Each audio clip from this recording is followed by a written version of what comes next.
franchises, their origins dating back to the 19th century. These two teams have a history of memorable players. Tonight, at the corner of 3rd and King Street, two of baseball's young stars will be on display. The Giants' Madison Bumgarner takes on Starlene Castro and the Cubs. It's game one of a 4-game series. Giants-Cubs next.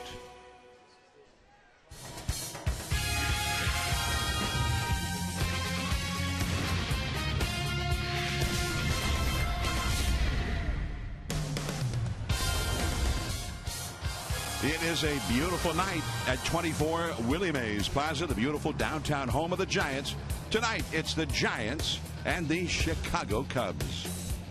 Hello, everyone. I'm John Miller with Mike Krukow. Welcome to San Francisco Giants baseball. The Giants, for the first time in 3 weeks, had a day off yesterday. Now they face this young Cubs ball club. It's young and then it's not young. They're in a rebuilding mode right now. And Madison Bumgarner takes on the Cubs. We talked about Starlene Castro at the top of the telecast, a rising young star. But then there's also a speedster at the top of the lineup, Tony Campana, a guy who had a walk-off home run earlier this week, Darwin Barney, and Alfonso Soriano. They have some weapons. Well, you can't take them lightly, and they've proven that their last 3 games against the Padres. They've won all 3 of those games. Coming into tonight's ball game, it's a new month, and Madison Bumgarner not too disappointed that May has been crossed off of the calendar. He only won 1 game in May after having won 4 in the month of April. So he looks to get off to a good start. Watch his number of bats that he breaks. Watch the number of ground balls he gets. That'll be his key. If he dominates inside, he'll have a good night. So Bumgarner up against another left-hander, Paul Mahalem of the Cubs. With us tonight, and we're glad to have him, is NBC Bay Area news anchor Raj Mathai. Raj is back with the week for Tim Lincecum and, of course, the red-hot Melky Cabrera after this.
Watch the latest shows and movies anytime and anywhere with Xfinity On Demand.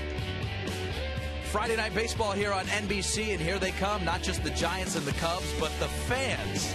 The Giants getting ready to have their 110th consecutive sellout. It's been a great story thus far this season. June 1st on the calendar, and that means it's a fresh beginning, and in many ways, it's a fresh beginning for Melky Cabrera. Now, geography has a lot to do with this. In New York and Atlanta, Melky Cabrera was a letdown for many people, but in Kansas City and San Francisco, he's been a huge success. All sorts of eye-popping numbers. I guess the big question now is, can the Giants keep him next season? He's a free agent in just a few months. Those numbers have been incredible. You know the drill right now. 51 hits in a single month, matching a San Francisco Giants franchise record. Also leading the National League as we speak with a .373 batting average. But don't be fooled. Melky Cabrera was very successful last season with the Royals as well. Had a career-best .305 average and had more than 200 hits.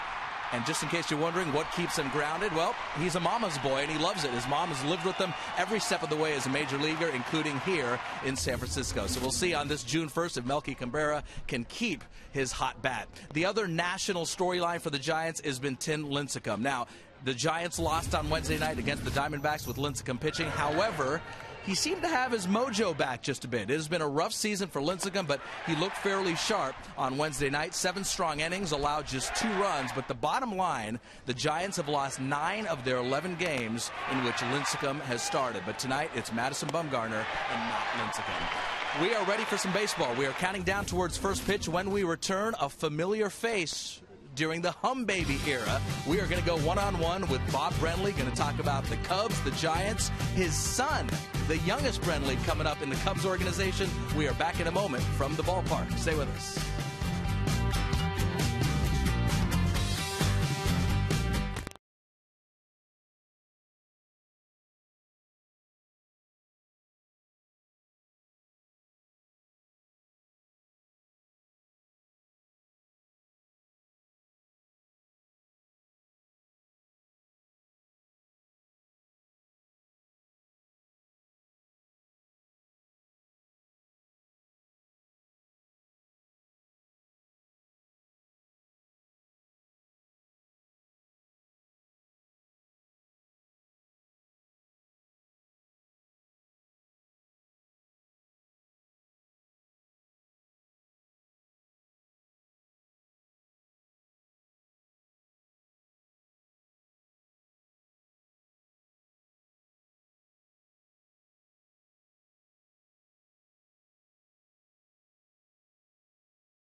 Only Xfinity On Demand has what you demand. Watch the latest shows and movies anytime and anywhere with Xfinity On Demand.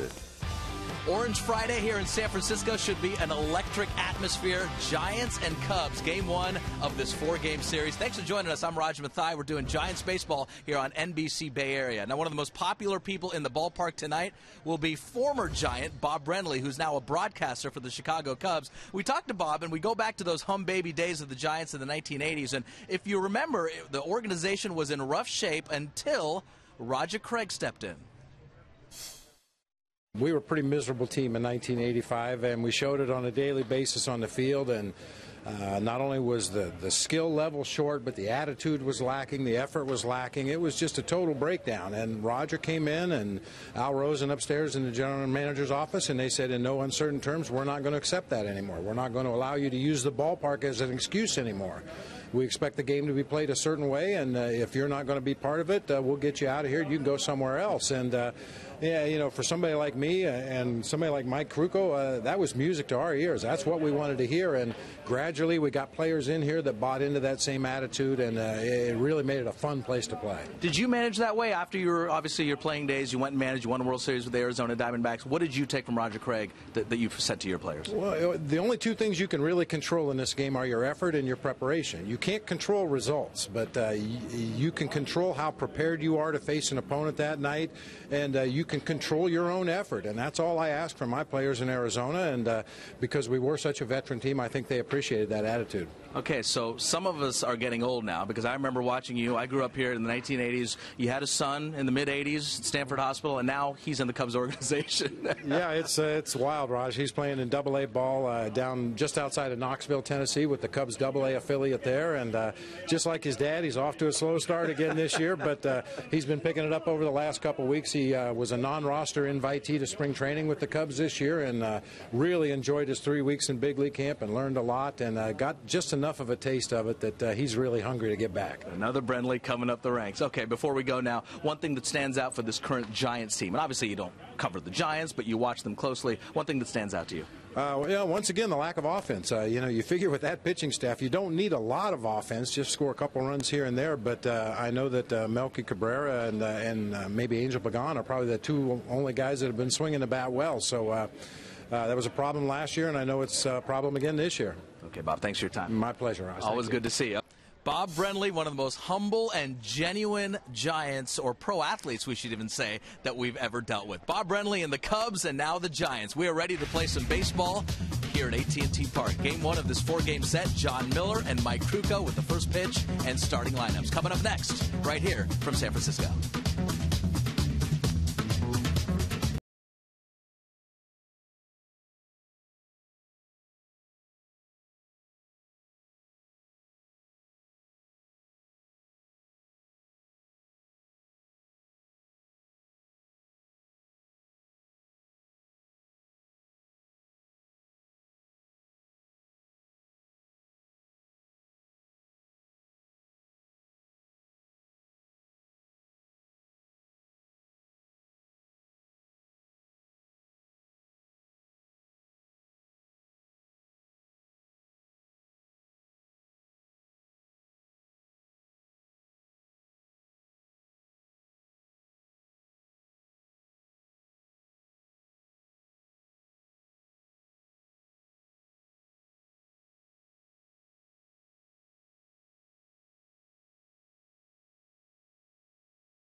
Toward left, the Giants and Cubs moments away from getting started. All right, time now for the key ingredients of the game, brought to you by Round Table's Triple Play Pepperoni Pizza. 3 kinds of pepperoni, all kinds of flavor. Number 1, Bumgarner. You got to control that inside corner. It's got away from him the last couple of starts. That's where he breaks bats. That's where he gets ground balls, and that's where he gets quick outs. Palma Hollum, a sinker baller from the left side. Make him get the ball up. That's where you can beat a sinker baller. And number 2, keep Alfonso Soriano in the ballpark. He has been swinging it good. And he is always a danger to hit a home run. You keep him in the yard, your chances of winning improve. Giants have taken the field. Here's the batting order for the Cubs. It'll be Tony Campana, a speedster in center field. Starlin Castro, the young phenom, at short. Joe Mather, the former Cardinal, at third. Alfonso Soriano, the slugger, is in left field hitting cleanup. 3 homers in the last 6 games for him. Reed Johnson and right. Jeff Baker at first. Darwin Barney, who had a walk-off home run earlier this week. At second base, Steve Clevenger, the young catcher. The word is he can hit. And Paul Maholm, the pitcher, batting 9th against the Giants. 22-year-old left-hander Madison Bumgarner. 22 years old, but he is a big fella. 6'5", 235-pounder, 2-year veteran. Former first-round pick, making him start number 11. 4-game winner in April. He won just 1 in the month of May. Pitched well, however. 5-4, 3.14 ERA. Look at the strikeouts. A 3-to-1 strikeout walk ratio. And for Bumgarner, he'll give you a fastball that'll go low 90s with a hard cut, hard slider, breaking ball, curveball, and a changeup. Against these Cubs, lifetime 2-1 with a 2.03 ERA. In 26 2/3 innings, he has struck out 29 Cubs. So Campana to lead off, as that came in filled with Giants fans. Maybe a Cub fan or two in there as well, but it departs empty. High and tight. Ball 1. We are underway. 57 degrees, the official game time temperature. Campana very fast. That's in for a strike. The third baseman, Arias, is well down the line from third in deference to his speed and also his ability to lay down a bunt. There you see Arias, how far down the line he is. Not much strike zone either. He's just 5'8". High and tight. The count is 2-1. Campana's hitting .299 with a .351 on base percentage. And he's a disruptive force. He has explosive speed and has 15 steals this year. At the knees, 2-2. Campana and his teammate Starlin Castro, who's on deck, are tied for second in the National League in stolen bases. Arias is backed up at third, even with the bag now. And that's a base hit. Blanco gets it back in. Campana came tearing around first base. And he'll go back. Let's take a look at the defense employed by the Giants tonight. Behind Madison Bumgarner, starting the outfield from left to right, it'll be Cabrera, Pagan, and Polanco. It has become a fixture, those three. Crawford and Arias will be on the left side of the infield. Terrio and Pill on the right side. Buster Posey, he'll be in the squad, putting down the signs. So here's Starlin Castro, 22 years old, and Castro is hitting .317. He is still maybe overly aggressive as a hitter. He almost never walks. .317 batting average, only a .329 on base percentage. And it's ball 1 from Bumgarner. It's that difficult time of the day for visibility if you're a hitter, with the sun reflecting off the hitter's backdrop and the scoreboard complex in center. There you get an idea of it. The field itself covered in the shadows of the late afternoon, early evening. Campana, threat to run at first. And that's a foul. 1 ball, 1 strike. Since 2011, the most hits.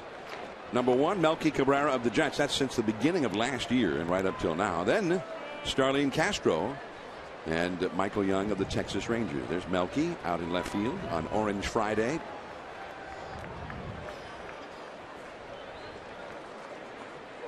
Ball and a strike to Castro. Mather on deck. That is foul. Right by the third base coach, Pat Listash. And right by the ball dude as well. 1 ball, 2 strikes.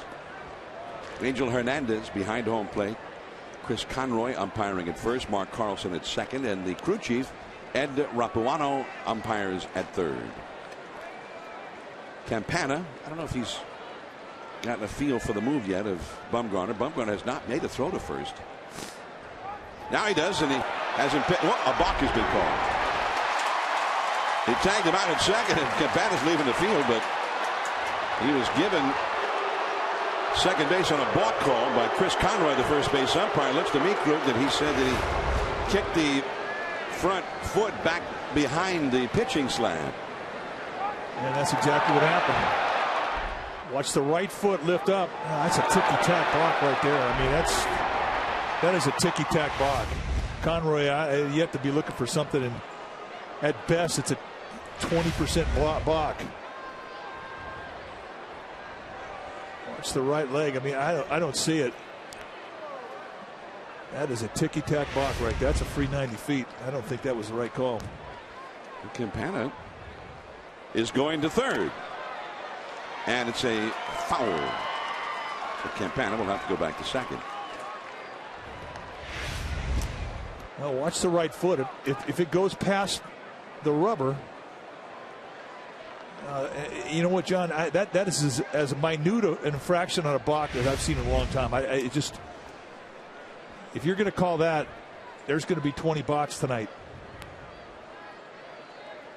So Campana at second on the balk, and he was running on this past pitch.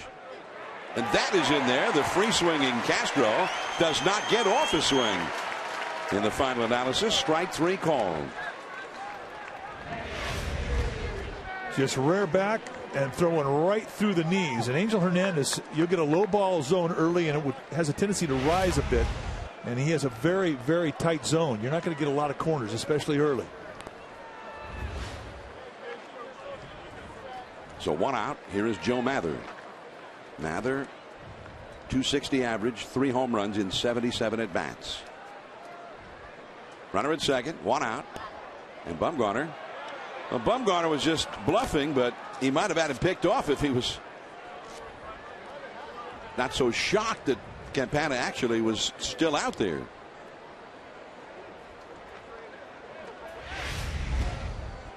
If he turns around and throws, he has a chance to get him. That little bit of hesitation right there allowed Campana a chance to get back. He who hesitates is lost. There goes Campana. Posey's throw. Not in time. Well, that's a big 90 feet. I mean, that changes the situation dramatically. Now you got to run at third base, less than 2 outs. We were told that this guy's really aggressive, and you know he's 5'8". He's got here on one thing, his legs, and he's going to make an impression. He wants to stay here. Oh, nice job, boy. He had a good jump. So the Cubs, Campana, a very disruptive force. Now he's at third. One out. The infield backed up, normal depth here at the very beginning of the game. The powerful Alfonso Soriano on deck. You see how they're playing it. The outfield pretty much straight away. Well, Mather could get an RBI just with a ground ball on the infield. And they swing on a foul tip into Posey's glove. And the inside corner, that is one of our keys too. I mean, last couple starts, Madison Bumgarner has not dominated the inside corner like he did the month of April. But that pitch right there, I mean, that's got cut. He doesn't have to locate it so much as the knees, as he just has to get it at the hands. That's where it's most effective. 2 strikes to count. Struck him out. Back foot slider. I mean, I'm talking a pearl. So that's how you negate a guy stealing third base with 1 out. You strike out the hitter and takes away that runner in third less than 1 out scenario. And this is something that he had a little problem with. He would leave some pitches out his last several starts. Not the case so far tonight. That's a good sign. 2 down. Campana still at third, and here is Soriano.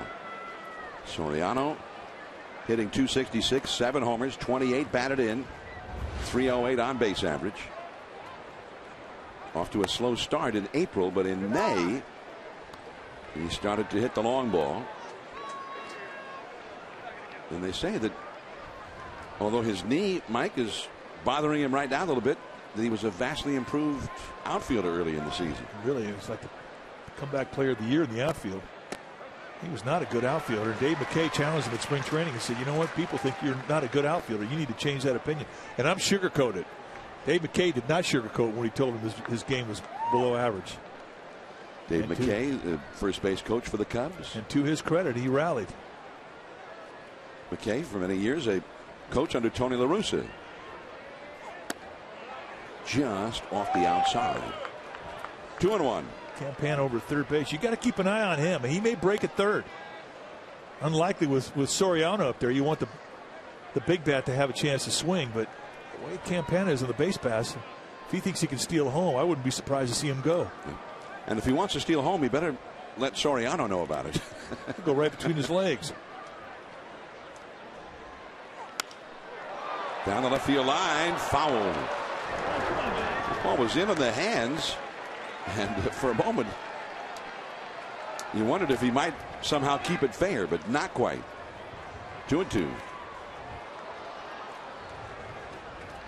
Soriano has been rumored to be on the trading block since before the season began. The Cubs with a new general manager, Theo Epstein, new manager, Dale Swain.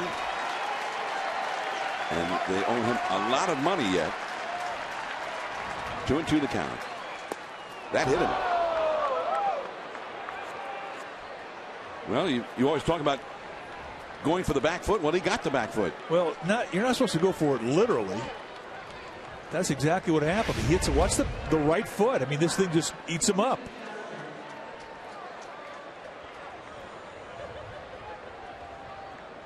Not sure if it caught him on the top of the foot or the side. Oh, it got him on the front foot. Got him on the shin protector. That's the only time I've ever seen a shin protector work. So Soriano goes to first, hit by the pitch. At one time, Soriano was a prolific base stealer. No longer, only one steal for him this year. The batter is Reed Johnson. And a strike on the inside with a fastball. That's the one he wants right there. You establish that pitch early. First time through the lineup.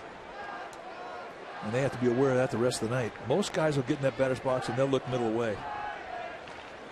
When a guy can throw a strike with a fastball, he establishes it in. Now he can bring that thing off the plate in and really break some bats.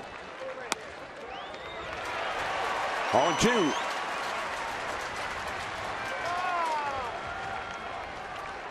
Reed Johnson, who is a valuable reserve outfielder, can play all the outfield positions, has speed, has some pop in his bat, always plays hard. Campana, the runner at third, Soriano at first, 2 down. Bumgarner has thrown 20 pitches in the inning. There is Campana. Cubs, who were so down until earlier this week when they swept the Padres at home, so they come to town riding a winning streak, albeit a 3-game winning streak, but a winning streak nonetheless, as Posey goes out to talk with Madison Bumgarner. Well, you know, that 12-game losing streak they had, I mean, that's when it's, when you come to the ballpark and put that uniform on, it's heavy when you got a 12-game streak going. So Dwayne Kuiper said, gee, I hope the Cubs win a couple games before they get here. You don't want to have that streak coming in here thinking all of a sudden their brakes are going to turn once they get in the month of June. A 12-game losing streak, the third longest losing streak in the long history of the Cubs. Well off the outside, 1 ball, 2 strikes. Baker on deck. You saw Darwin Barney in the hole. There's Baker. Tough right-handed hitter with power.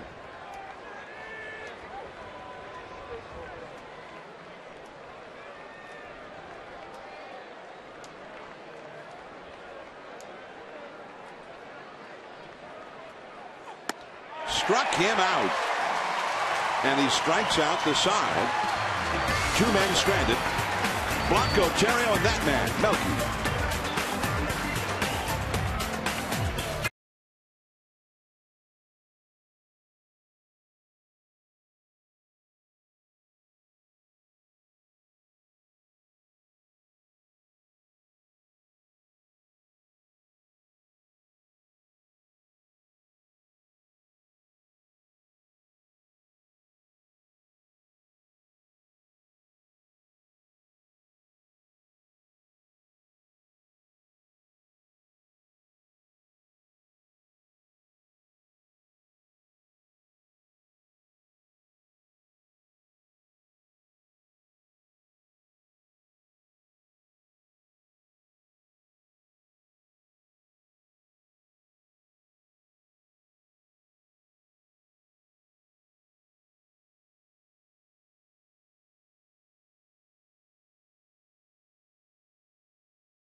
Oakland Bay Bridge as seen from AT&T Park. Cubs nothing, Giants coming up. The Giants batting order brought to you by your Northern California Honda dealers at shophonda.com.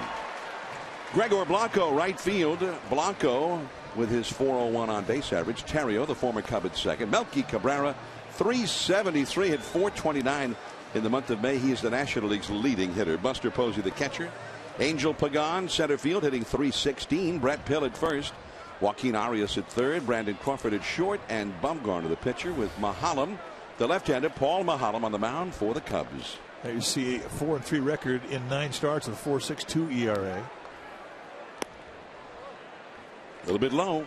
Mahalam, 6'2", 220-pounder in his 7th year at the big league level. You're going to see a lot of ground balls. He's got a good sink on his fastball. He'll also cut the fastball. Got a slider, a curveball, and a changeup. When he's right, a lot of ground balls. And off the inside, it's 2-0. Well, you mentioned as one of your keys for the game for the Giants, make Mahalam bring the ball up a little bit, and that's what Gregor was making him do on that very first pitch of the night. That is in there for a strike. Taken all the way. If you're going to be a leadoff hitter in the big leagues, you cannot be afraid to hit with 2 strikes. You have to see pitches. You have to get that guy out there on the mound to work. And that is too low. A good take right there, and those aren't easy takes.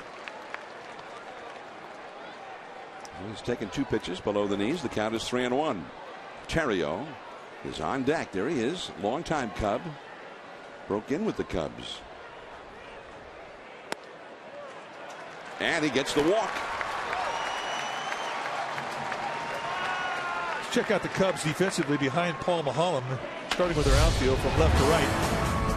It'll be Soriano, Campana, and Johnson. You got a pretty good arm out in left field. Not much of an arm at all in center, and an average arm in right. Castro and Mather on the left side of the infield. Barney and Baker on the right side of the infield. Wow. And Clevenger will be in the squad, putting down the side. Yeah, that Mather gets around a lot, I got to tell you. Was that the Mather brothers? Yeah, Jerry. And Jerry Mathers as the Beaver. Yeah.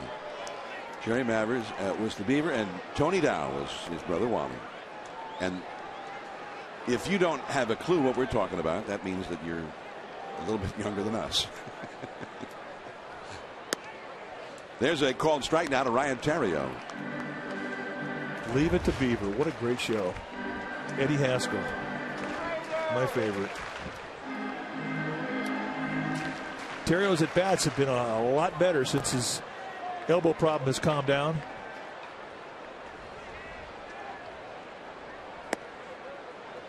Got the strike there at the knees.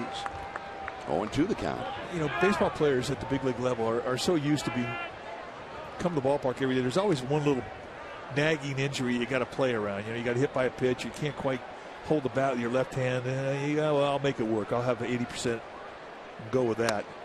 You know, a sore hamstring, an elbow that's sore. I mean, there's always something. But when you get to the point where you're hitting around pain, like Terrio was when his elbow was bothering him, it really affects your ability to do everything. Not just throw, but to swing the bat as well. And since that problem has calmed down, gotten much more bat head control. Rips it down the left field line. That is a fair ball. Up against the wall at the 339 marker. Blanco is still going, heading home. Castro's throw, too late. And Ryan Terrio, after falling behind in the count 0-2, comes back to double home the first run of the night against his old club. Well, it's our Ford right choice for high quality and fuel efficiency. Ford is the right choice for California. Schedule a test drive today. They go down and in with a slider, and he just rakes it against his former team right down the line. And Tim Flannery did not hesitate whatsoever sending Gregor Blanco. But I tell you what, Gregor's got to slide, and he has to be told to slide. Melky Cabrera was right there, supposedly going to be the base coach behind home plate. But this is a little bit closer than it had to be, and he did not slide because he was not told to slide. And a strike to Melky Cabrera.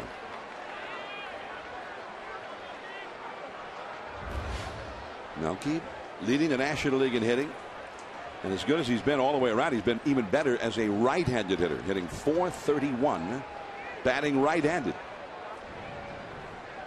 curveball back to the screen. It's an 0-2 count. And Madison Bumgarner, a quick 1-run lead. Bam Bam Euland's talking it over with Gregor Blanco, and a hitting coach will do that. He'll talk to his leadoff hitter when he's seen a lot of pitches, and he'll confirm what the scouting report is, what the fastball's doing, what the slider's doing, what the changeup or curveball's doing. That leadoff hitter is a scout, and I mean, he'll do that with every hitter. The first few guys that get back to the dugout find out exactly what they're seeing on this particular night, because no matter what scout report you get on a guy, it can change on any given night.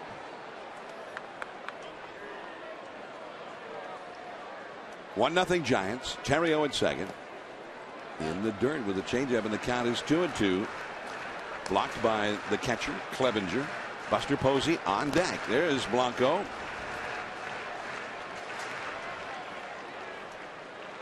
Blanco coaxed that leadoff walk, and already it's been turned into a run. Blanco with a 4.01 on base average coming into the game.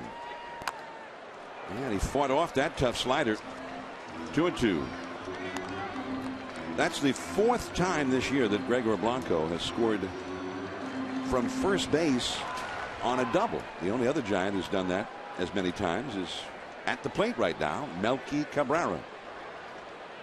And Melky, like Blanco, is a fast runner. Right now he's trying to be the RBI man. Melky with 25 batted in for the year. In the foul ground is Baker, and he runs out of room. Time now for a Toyota Do the Math. Are you searching for answers to rising gas prices? Factor in the 5 Toyotas that get over 40 miles per gallon, and the answer is Toyota Do the Math. The month of May, the batting average leaders in the majors, well, Melky Cabrera, #1. That's a minimum of 90 plate appearances. Carlos Ruiz, Martin Prado, Paul Konerko, and Angel Pagan. 2 Giants in the top 5. And that's not just the National League. That's the major leagues. All the teams combined. Paul Konerko was just sizzling hot for the White Sox. Konerko is the league's leading hitter. He actually, his average went down a little bit in May. Base hit to right field. Terrio will be held at third by Tim Flannery. Well, how many times did we see that in the month of May? And if you're superstitious about getting out of May and getting into June, well, he's picking up right where he left off on Wednesday. The opposite field. Not a bad breaking ball either from Mahalam. He hits that outside court to knees. If you don't go to the opposite field, you're rolled over, and it's a ground ball to shortstop. But Cabrera has done this consistently since spring training. You throw him away, he goes with it, and another ground ball through the whole base hit. It's almost like he's playing Pepper with the pitcher. What a tremendous consistency of balance he has shown so far here 2 months into the season. Here is Buster Posey hitting .370 against left-handed pitching so far this year. .294 overall, .354 on base average. Ball 1 from Mahalam. The Giants have a run home. Runners at first and third, nobody out. The Cubs would give away a run to get a double play here, as they are fearing a big inning. Posey, the Giants' RBI leader, 27 runs driven in, as the catcher, Clevenger, is out for a face-to-face, heart-to-heart with Mahalam. Well, it's Mahalam's instinct to pitch for the ground ball when you have a first and third, especially early in the game. A little bit different. It's the 7th inning, but first inning, I mean, you want to stay out of the big inning. And right now, he'll give up a run to get 2 outs by way of a double play. For Buster Posey, you have to know he's going to try and pound you down around the knees with sinkers. Like that one, but too low, off the outside. 2-0 the count to Buster. On deck is the switch hitting Angel Pagan, who is not quite as hot as Melky Cabrera,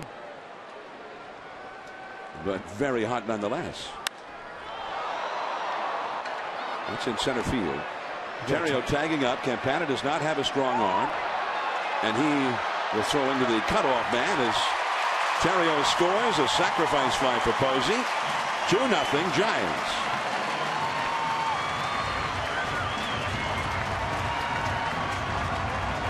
Doesn't take very long to get labeled a pie thrower at this level if you don't have an arm. And Campana does not. So you're going to see the Giants, they're going to take advantage of him a lot.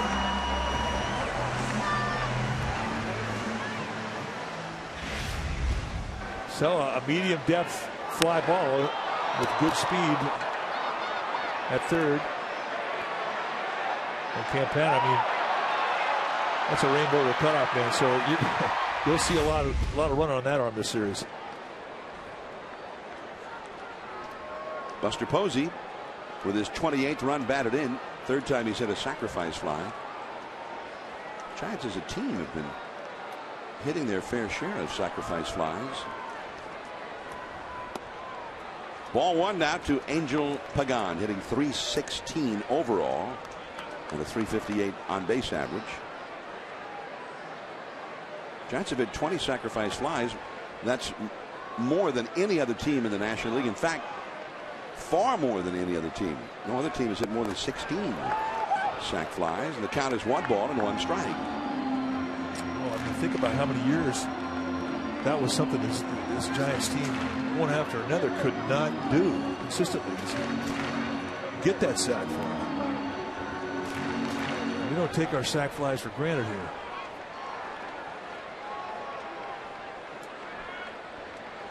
Boston Red Sox have hit 20 sac flies over in the American League. The Texas Rangers have hit 19 of them. Off the fists.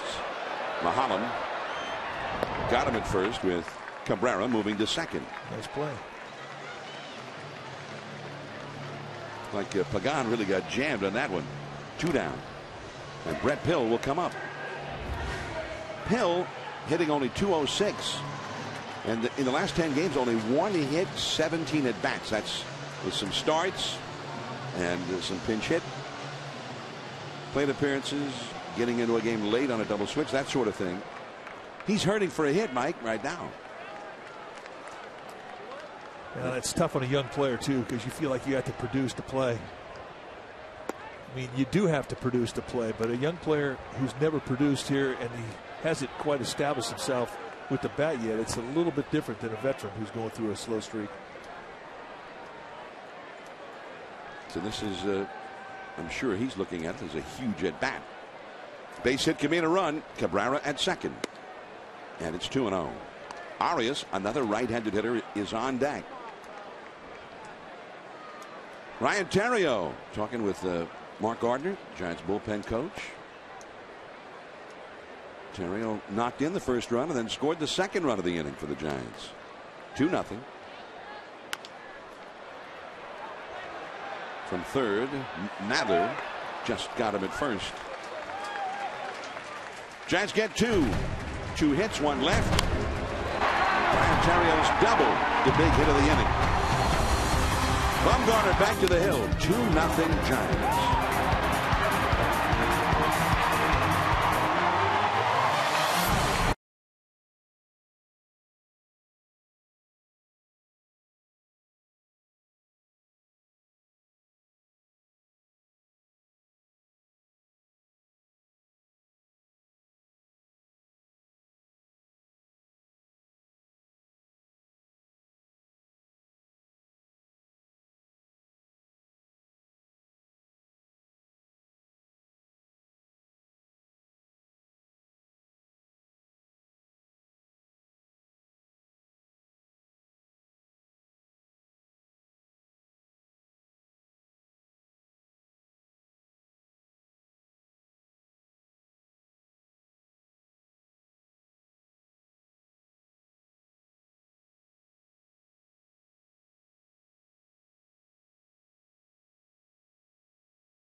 TNT Park, the Giants with a 2-0 lead at the end of one. I'm John Miller with Mike Krukow, along with NBC Bay Area news anchor Raj Mathai, who has joined us tonight. We'll be hearing from Raj shortly as Jeff Baker stands in against Madison Bumgarner. A strike on the outside at the knees, 0-1. Jeff Baker, 235, no homers in 51 at bats. Well, he can't get his swing on the road going at all. Just hitting a $120 on the road. I mean, he's been the man back in Wrigley Field, hitting over, well, in the mid 300s, but on the road he has not got it going at all. He'd like to be hitting $3 or maybe even $2.50, but a $120 not good. No, that won't even get you a cup of coffee.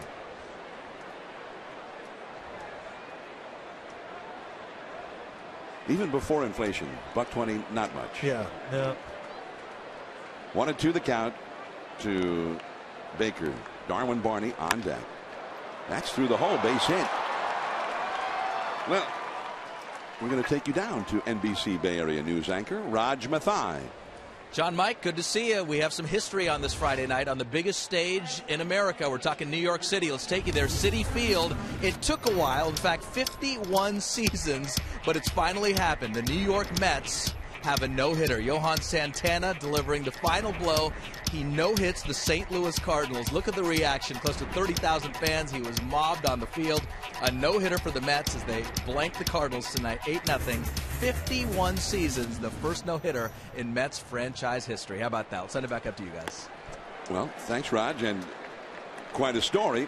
Johan Santana, who himself is coming back from injury, and he's been pitching extremely well. Tonight, 134 pitches it took. 8 strikeouts, 5 walks, no hits. And that is something that I guess Mets fans thought would never happen. It was great, just to give you an idea of how in tune they are with it in New York.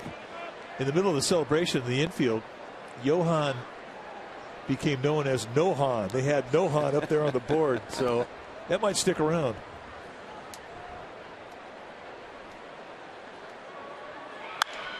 Up the middle, base hit for Barney.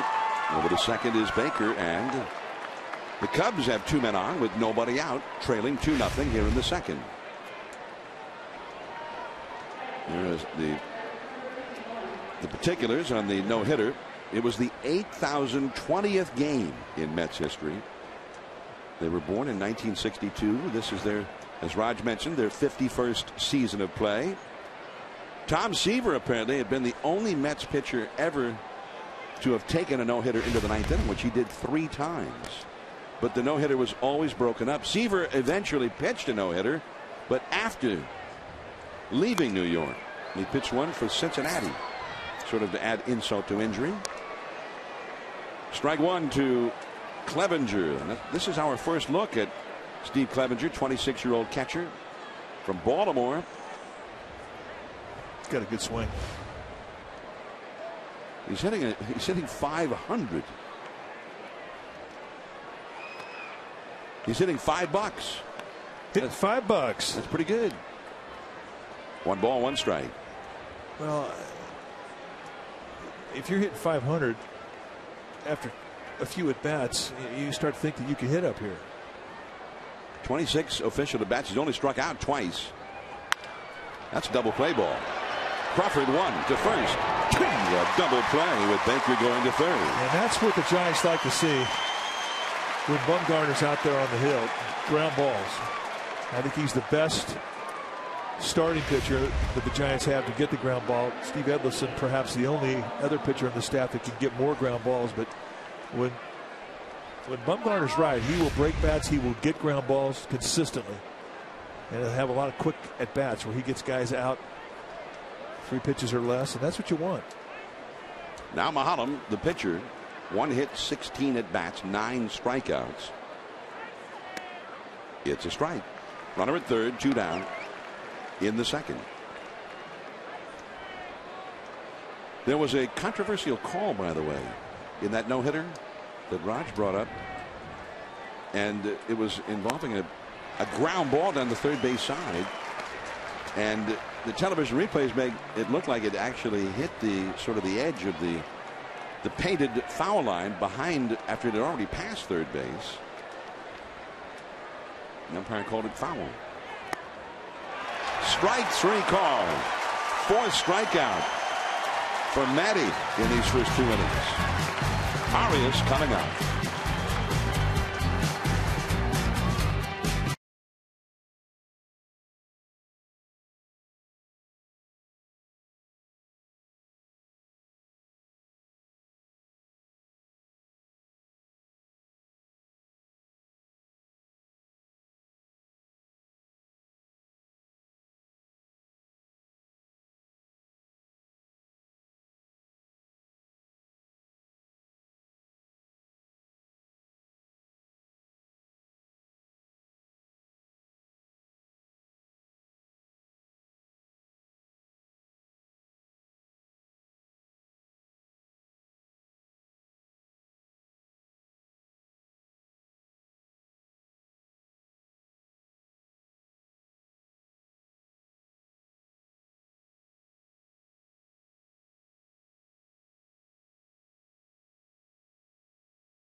It's also golf night presented by TaylorMade.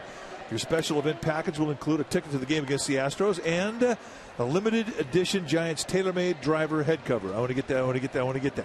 So come out early to see PGA Tour golfer Dustin Johnson throw out the ceremonial first pitch. And partial proceeds will benefit the first tee of San Francisco. So for information, go to sfgiants.com/special events. I don't want to see him throw out the first pitch. I want to see him swing the TaylorMade. Well, he can hit it. 2-0 Giants as we go to the last of the second inning on the shores of McCovey Cove. There is Joaquin Arias to face Paul Maholm to start off the inning, hitting 7 in the order. Brandon Crawford and Madison Bumgarner to follow, and it's 0-1. The Dodgers, meanwhile, who've lost 4 in a row, they got swept at home by the Milwaukee Brewers. The Giants gained ground even when not playing last night. The Brewers completed their sweep over L.A. There is Baker now backpedaling, and he gave way to Barney, and Barney did not catch it. It's got to be an error.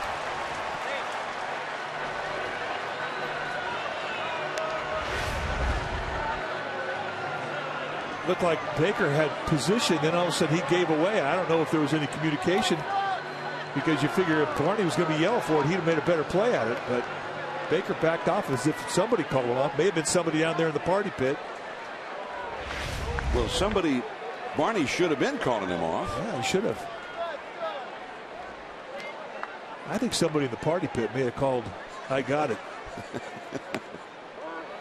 I can't believe it. That strike 3 call to Arias. And he can't believe it.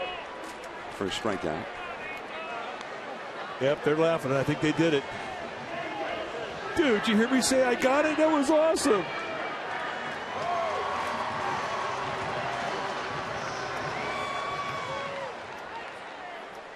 Got the Cracker Jacks going there. Oh, yeah. You know, we don't have the Cracker Jack that often up here in the booth, do we? Yeah, we need to get a couple of those things. I hadn't thought of it until just now. Here's Brandon Crawford up the middle. Base hit. Every hitter needs those every so often. Just a ground ball. Didn't look like anything special, but it found a hole on the infield, and he's got himself a hit. Yeah, he's starting out June the right way. You get one of those things, the first at bat, Junior thinking, this could be a good month. Okay, I'm going to have 51 hits just like Melky. Yeah, that's right. That's how it works. Only 50 more to go. Here's Madison Bumgarner. 3 hits, 25 at bats. One of his hits was a double. He also has an RBI. He's showing bunt. Maholm And Barney covering at first. So Crawford moves up. And Blanco comes up to try and knock in a run. Bumgarner with his third sacrifice bunt. He and Zito are tied for first among all the Giants pitchers in successful execution of the sacrifice bunt.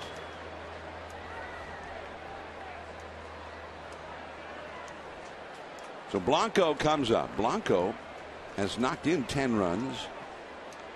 Blanco's the leadoff man. He's not an RBI man per se, but he is hitting .286 with runners in scoring position. 2-0. The Giants on top. Last of the second, 2 down. By the way, we mentioned the Dodgers, who have placed Matt Kemp on the disabled list. They say Kemp is probably going to be gone for the entire month of June. I can tell you when he's coming back off the disabled list. June 25th. That's when the Giants play the Dodgers the next time here. Well, it happens to be here in San Francisco. So mark it down in your calendar. Right now, the Rockies with a 4-run lead. Rockies are having a hot week at home. And they lost Tulowitzki. He's on the DL. Placed on the disabled list as well. Tulo on the DL, but Cargo red hot. And a lot of other guys have started to heat up. It seems like the Rockies have been scoring anywhere from 8 to 12 runs every day this week. And they've been winning. Rockies have won 4 in a row. And they are leading the Dodgers 6-2. You saw it posted there in the AT&T Park hand-operated out-of-town scoreboard.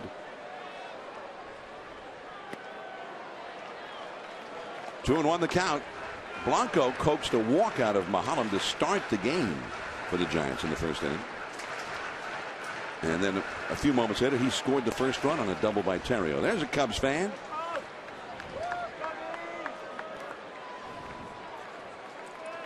Here's Crawford in scoring position, ready to run at the crack of the bat with 2 down.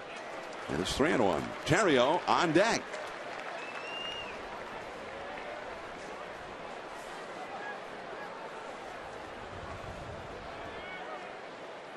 I would think he would be going after the left-handed hitting Blanco here, with Terrio, the right-handed hitter, up next. Hit hard. Mather. I don't know if that one, if he caught it or it caught him. Got there in a hurry. The inning is over. Bumgarner back to the hill, leading 2-0.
And Madison Bumgarner going to face the top of the Cubs lineup and Tony Campana again.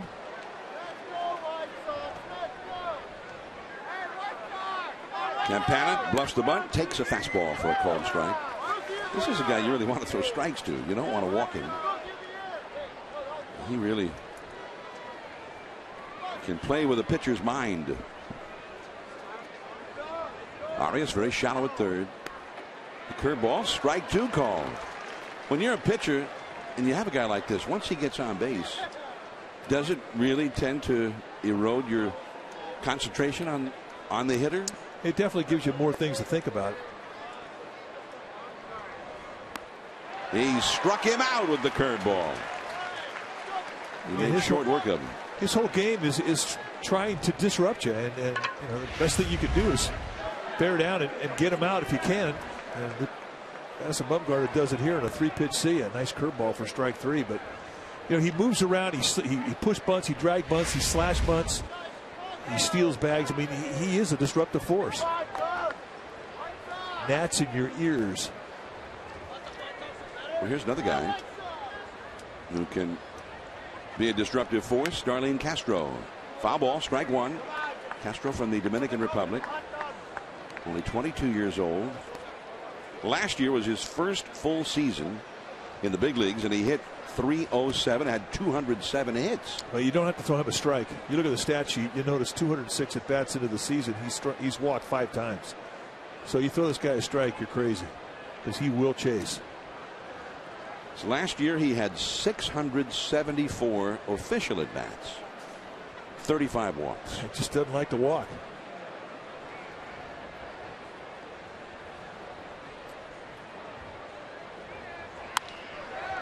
He likes to do that. Base hit to center.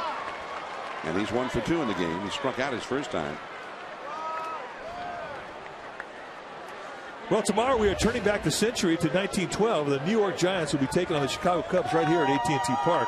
And the turn back the century jerseys and pants worn by the players will be available for purchase during Sunday's game at the From the Clubhouse store behind section 119. If you're interested in more information as to how to purchase these game-worn uniforms, send an email to gameused@sfgiants.com. Again, that's gameused@sfgiants.com. Joe Mather. 1 ball and no strikes. There's the pennant being flown from 1912.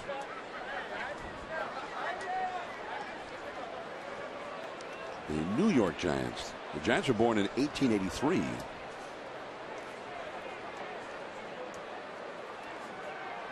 And back to the bag is Castro. Castro has stolen 15 bases and been thrown out 5 times. He has the same number of steals as Campana, his teammate, but he's been thrown out more often, attempting to steal. 1 ball, no strikes.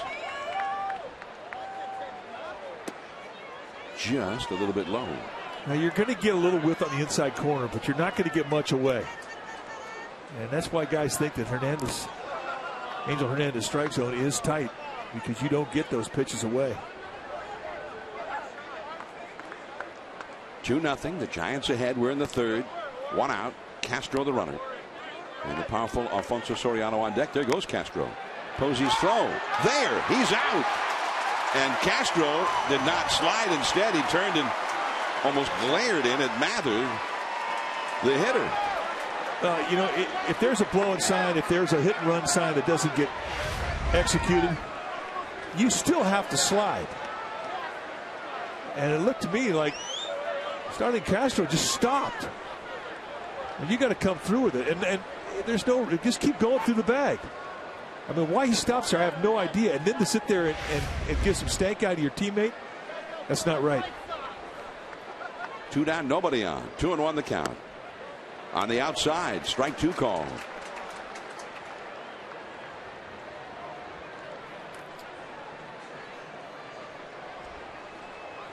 That was bizarre, wasn't it? Yeah, that was bizarre to say the least. Time taken. One thing you do not want to get in the habit of doing is showing up your teammates on the field, because that will not get forgotten. Because clearly it made it look like, hey, this is a hit and run, and how come he didn't swing? That's what it looked like.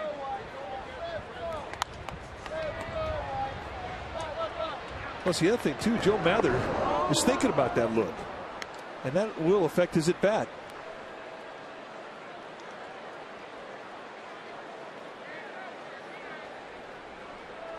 I mean, you don't slow down ever to the bag. You go to that bag, slide hard.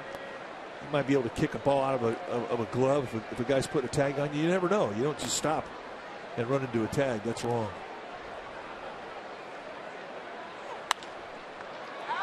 Ontario almost stumbled, but he righted himself, throws him out. That's the inning. Ontario's coming up, then Melky Cabrera and Buster Posey.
New York Giants uniforms, and we've got one right here. In fact, this is Melky Cabrera's. He used to wear pinstripes in New York a few seasons ago, and now he'll be wearing pinstripes here in San Francisco. 1912, and I believe the Giants, New York Giants, lost to the Boston Red Sox in that World Series. John and Mike?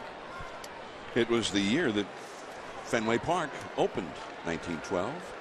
100 years ago.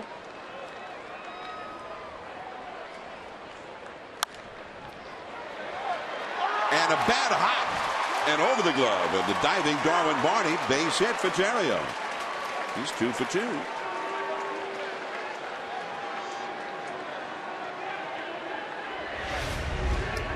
Now, if you watch Barney, the second baseman, come to his left and watch the ball come up off the lip, and that's where the break was. I don't know even if he catches it. I think he would have caught it. I'm not sure if he'd been able to get a throw off of. But definitely, Ontario gets a little help from the lip. The odds would have been against him. Now Melky Cabrera, who singled to right his first time, and the count is 0-1.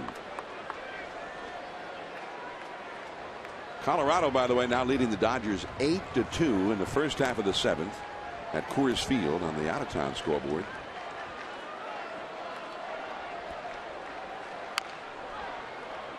On to the count. In 1912, the Giants won 103 games. The Cubs finished in 3rd place with 91 victories. I don't know if all of the fabled double play combination and the first baseman were still there. Tinker to Evers to Chance. From the 1906 Cubs that were immortalized in a poem. How about the Superbas from Brooklyn? 46 games behind the Giants. And the Braves finished behind them by 6. Yeah, you finished 52 games behind the guy the team that wins it. That's a rough season right there. I'm sorry.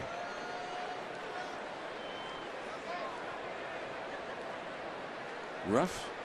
I don't know if rough covers it. 1 week into August. It's over. That is not good. You're ready for the offseason. 1-2 to Melky Cabrera, battling it out here with Mulholland. Melky lifted his average to 376 with his single to right in the first inning. Terrio at first, big hole open on the right side. Right center field, into the gap, and he might run for a while to the 421 area. Terrio scores. The Milkman has a triple. 3-0 Giants, another multiple hit game for Melky Cabrera. And it doesn't look to me like he is very superstitious about the new month. 7th triple, and we are just in the first day of June. And that leads the major leagues. And let's see how he does it. Backdoor breaking ball, and he goes right with it. Backspins it right through the gap.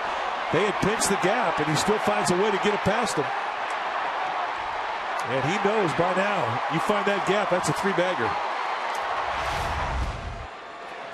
Now Posey, fastball for a strike. The infield is in. The Giants have a 3-0 lead. Melky, this is the Giants' 52nd game, and it's the 26th time in those 52 games that he's had 2 hits or more in a game. That's incredible. Called strike 2. Caused Buster to purse his lips. Melky's had more multiple hit games than any other hitter in the majors. He's had more hits, period, than anybody else in the majors. He has 80 hits now for the year. Base hit for Buster. On a new 0-2 pitch, he drilled it into right field. Melky comes home. 4-0 Giants. 2 RBIs for Buster Posey. Oh, really a great example of staying inside the ball. With the fastball from Mulholland, he will cut on the hands of right-handers with movement that breaks into it. And if you watch the knob come through the swing first, and then all of a sudden the bat head drags right through it, you get quick to the ball and you're long through the ball. And that's where he gets his power and his great opposite field approach. Really, that's the best way to describe Buster Posey's swing. Lets the ball get deep, uses the whole field. Pure hitter. Change up in the dirt to Angel Pagan, blocked by Clevenger. 1 ball and no strikes. Pagan hit one to the pitcher his first time. He's 0 for 1. So Buster with his 29th RBI of the year.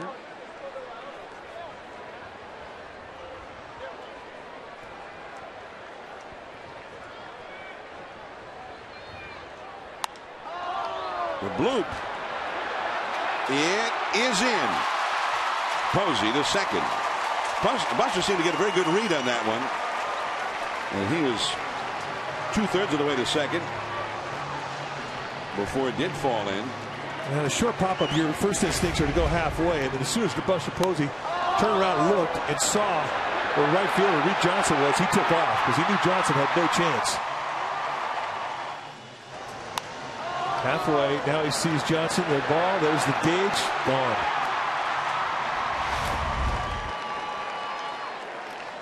The Giants have had 4 straight hits to start the inning. 7 hits in the game. They lead 4-0. Here is Brett Pill. Pill grounded out to third his first time. That ended the first inning. It's a strike.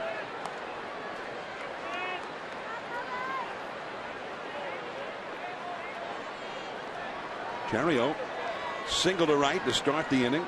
Cabrera tripled him home. Posey singled home Cabrera. Now Pagan has singled. Right back to Mulholland. There's one. Barney to first. Double play. Man, Pill really got jammed on that one. Posey to third. Angel Pagan on that bloop single that fell in with a hit at home for the 25th consecutive game. And that is the Giants' longest home hitting streak going back to 1918. Well, Hensley Mullins told him about it, and you can see Angel Pagan said, really?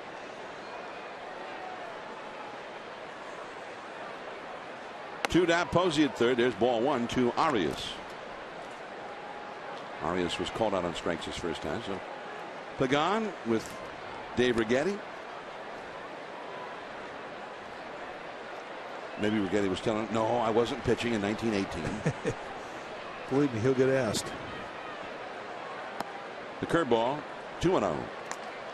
I don't know that somebody had a home hitting streak longer in 1918. I don't think there's any records that have been kept, or nobody's been able to find out about before that. Darwin Barney, that came up quickly, and a wide throw to first. A nice play by Baker, and the inning is over. The Giants get 2 more runs, 4 more hits. Melky Cabrera a triple to knock in one of them. 4-0 Giants onto the 4th.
The Samsung Power Play of the Week brought to you by Samsung Galaxy Note phone, tablet.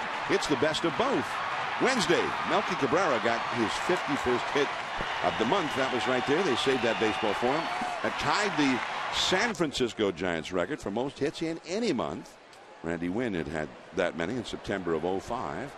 The last time any Giant had more hits in a single month than that was 1932, Bill Terry. The Giants' record since 1918 anyway, Freddie Lindstrom in 1929 had a 58-hit month. Well, I saw 51. I still can't believe it. I can't imagine 58. The all-time record is 67 hits in a calendar month. That's crazy. Ty Cobb and Tris Speaker each had that many in a single month. Of course, Ty Cobb, a Hall of Famer, his batting average was .367 for his entire career. That was his career batting average. And he had the most hits of any hitter in history until one Pete Rose ended up getting a few more. Alfonso Soriano with a count of 2-1 facing Madison Bumgarner, 4th inning. And a strike at the low strike, 2-2.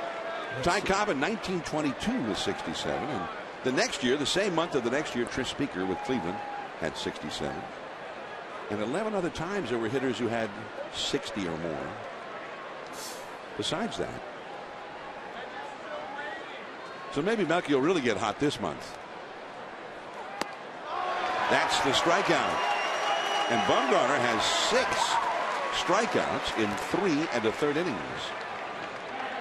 Well, Giants Baseball is brought to you by your Bay Area Jeep dealer. Visit one today to begin your adventure in a Jeep Wrangler, a Patriot, a Compass, Liberty, and Grand Cherokee, or visit Jeep.com to learn more. I like that last fastball to Soriano that struck him out, because that was an inside fastball dominating that inside corner. He's been very consistent there tonight. 0-1 to Reed Johnson. Again, a knee-high slider. He takes strike 1 on the inside part of the plate. When he's right, he'll own that side of the plate. Own it. Johnson struck out swinging to end the first inning. And the foul ball right over toward the Cubs dugout. 0-2. Jeff Baker on deck. Cubs have had 4 hits in the game, but no runs. They've had some runners in scoring position, but Bumgarner has tightened up considerably when he's been threatened. The Cubs are 0 for 5 in their at-bats with runners in scoring position in this game. Struck him out again. The high hard one. He's got it rolling right now. And right now, I mean, he doesn't have a lot of width on that outside corner. So pretty much what he's getting called strikes, he's having to throw through the strike zone. They have to swing and miss. Here he elevates. Look at the target. That's by design. Blows it right through him. And Reed Johnson, that's 2 at bats now. He's been late on the fastball. Right about now, you start talking to yourself. Jeff Baker hit a single his first time. 2 down, nobody on. 4th inning. And there goes Blanco. That ball hit well, but into an out. Quick inning for Bumgarner, who has 7 strikeouts in 4.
Kids who play junior Giants baseball do not own their own gloves. So bring a new or used glove with you tomorrow, or make a $10 donation at the game, and you'll receive a Brian Wilson Gnome pin or a Giants versus Cubs series pin. You can also donate money online at jrgiants.org. Again, jrgiants.org. It's the Junior Giants program, which helps underserved kids play ball. And it's a wonderful program. And there's one away. Is Crawford, who singled his first time, is quickly gone here. Mahalan throws him out. And there's the Merlot Commodore. They're not drinking beer on that one. What do you think? What are they drinking? They might be having a little Merlot. What if they don't fancy Merlot? You think they have other? You're out of luck, pal. So that's it. They mean what they say. It's that or water out of the sink. You know, you're talking about the glove drive that is tomorrow, and you know, Junior Giants program is one of the most incredible programs for youth baseball in the entire state, and it all gets back to gloves. I mean, all these kids who play in this program, they play for free, and they're given gloves, they're given equipment, and every dollar that's given is put to use. There's no bureaucracy in this charity. It goes right to the kids. It goes right on the field. Almost 20,000 kids now are playing junior Giants baseball. Tremendous success. Back out of play, 0-2, and of course there's a huge number of people, unsung heroes, who donate their time and their efforts to help coach the kids and help put it all together. And it's not just learning baseball, having fun playing baseball, which is a big part of it, but a lot of life lessons learned as well. As Bumgarner strikes out swinging, out number 2. Well, I think it's only fair if you're striking out every other hitter while you're on the hill, you should just go up there and strike out. Yeah, well, I guess just for the sake of time. But, you know, we are a ballpark, and you see more gloves in our ballpark than any other ballpark in the country. It's just very cool that what has happened here over the years. Giants fans put their colors on, and they get their glove, they go out to the yard, they watch Big League Hardball. Well, it's Orange Friday, and people have really taken to wearing the orange every Friday night. Ball 1 to Gregor Blanco. He walked leading off the first inning, and that started a 2-run rally. He grounded out to end the second. So he's 0 for 1 officially. But that's not a true depiction of a Gregor Blanco night. 0 for 1. That doesn't say it. For Blanco, it's 1 for 2. His game is all about getting on base. He's been up to the plate twice. He's gotten on base once. It's all about his on base average. Got the high strike there, and it's 2-1. Facing Mahalam with 2 down. Starting to see more high strikes from Angel Hernandez, and that's kind of how he has his zone. Colorado's blowing it open here against the Dodgers. That curveball, a strike. 2-2. Terrio on deck would be next. 4-0. The Giants on top, last of the 4th. Paul Mahalam struck him out.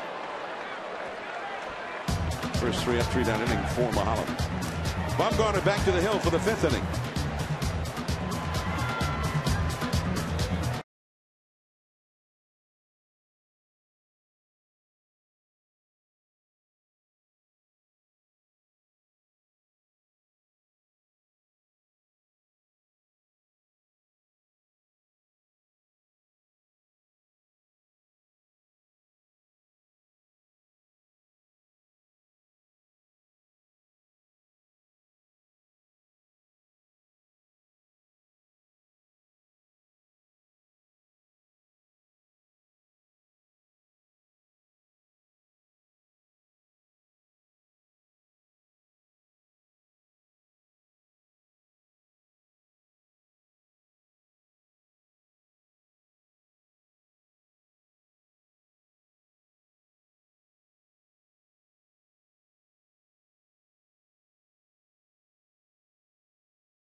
The Twins, the Red Sox over Toronto, 4 for 5 for Danny Nava, the Bay Area product.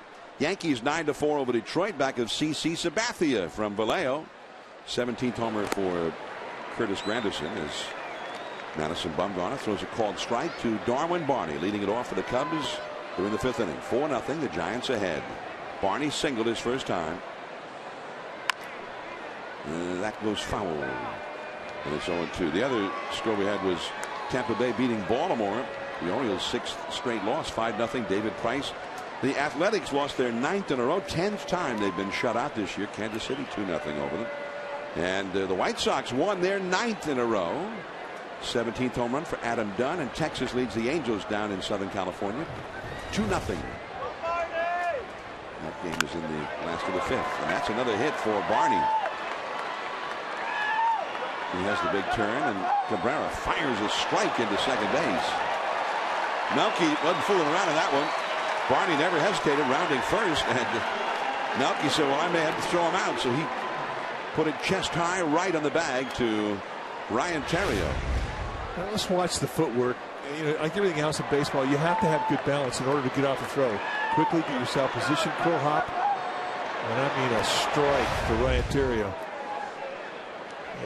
If the Giants ever have a 24-inning game, I know who's pitching the last 3 innings. Melky Cabrera. That's back out of play by Clevenger, who hit a double play his first time. Melky, he can throw. He must have done some pitching somewhere as a kid. Oh, had to with that arm. But then they also found out that he could hit and run and catch. Nice save there by Buster. 1 ball, 1 strike. Pill on the bag at first with Barney.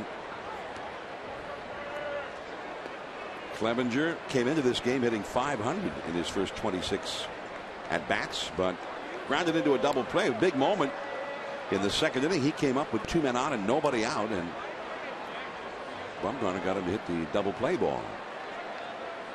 And back to the bag is Barney.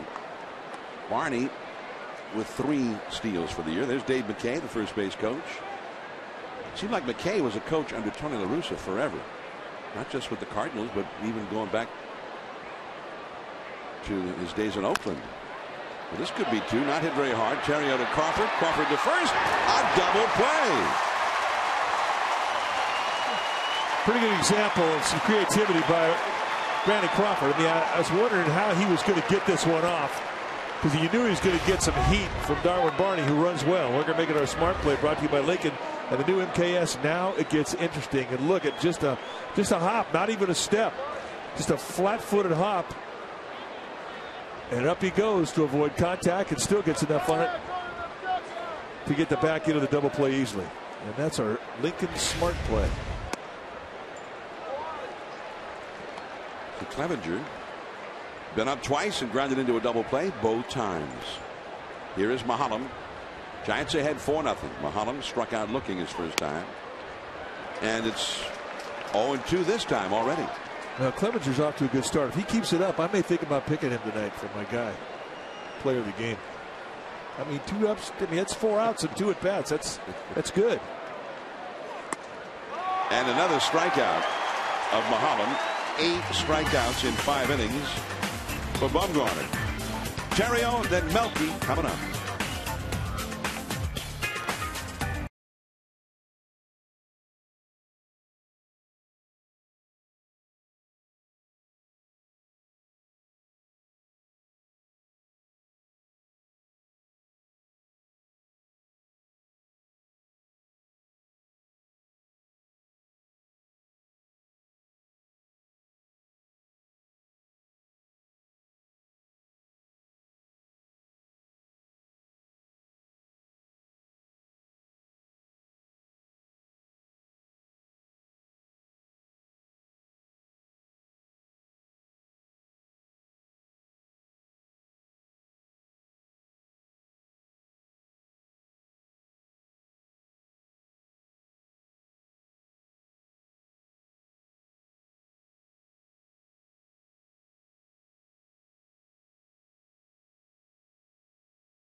Here for the Giants. We all had a feeling that this guy could turn into something special, and he did, a big-time star. But nationally speaking, Matt Cain still kind of goes under the radar. In fact, this week's issue of Sports Illustrated magazine, they asked 300 big league ball players who the most underrated pitcher in baseball is, and they all voted Matt Cain. Right now, Matt Cain 5-2 this season with a 2.79 ERA.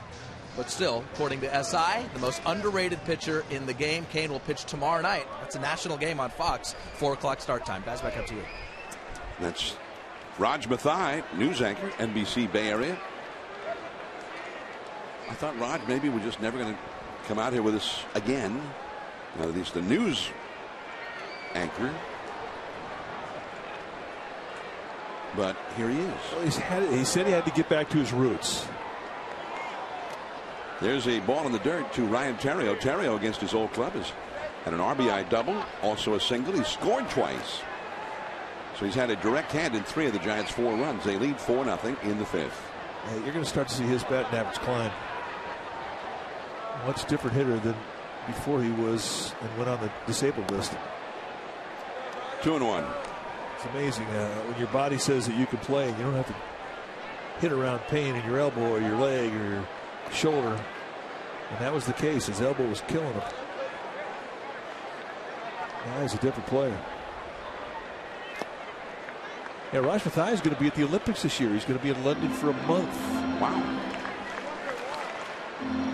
Raj, who's been a sports broadcaster, now the news anchor at NBC Bay Area.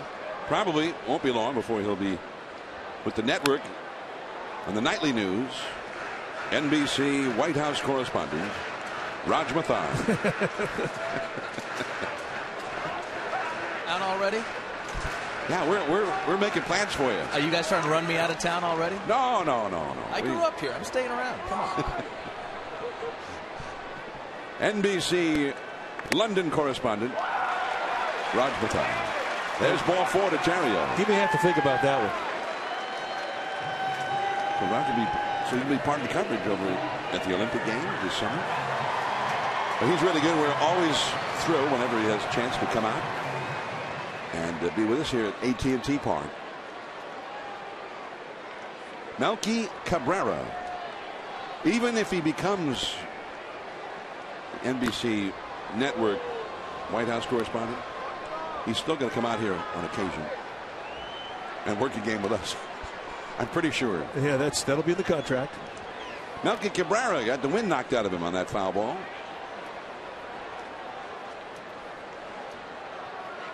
Hate that when that happens. Well, you just don't expect it's going to happen when you're taking it at bat. I mean, I can think you might think it might happen fielding a ground ball or something, but not when you're taking it at bat. Sorry, that's not right. He's going to need some time. And when it happens, you'll always hear somebody in the stands yell out, "Walk it off," and you do not want to hear it, but it's automatic.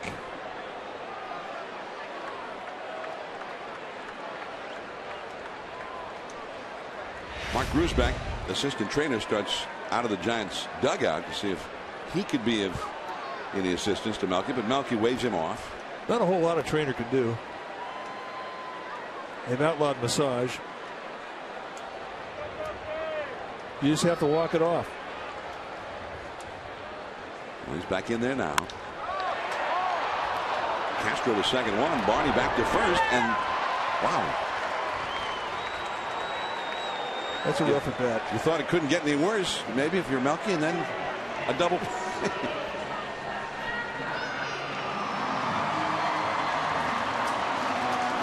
Things like that have not been happening to Melky lately.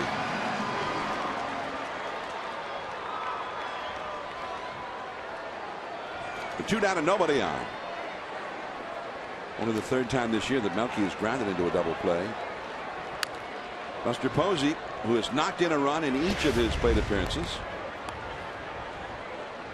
Melky, you think he's getting a little feedback from his teammates as he was heading back to the dugout? I know he's not getting any sympathy, so I'd imagine he'd get an earful or 2.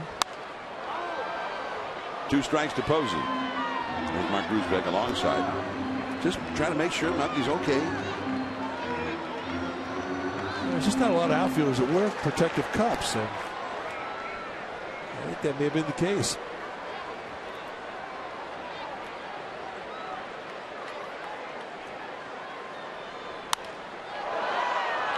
Here's Barney. And Mahalam has a quiet inning despite the leadoff walk to Terrio. Top of the order coming up against Bumgarner.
Again, the first Met ever to pitch a no-hitter. He no-hit the St. Louis Cardinals in New York tonight.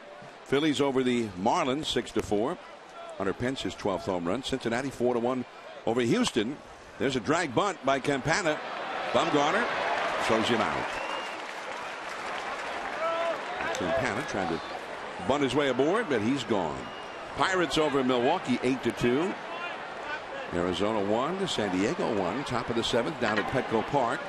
And the Dodgers getting clobbered by the Rockies 11-3 in the top of the 8th inning in Denver.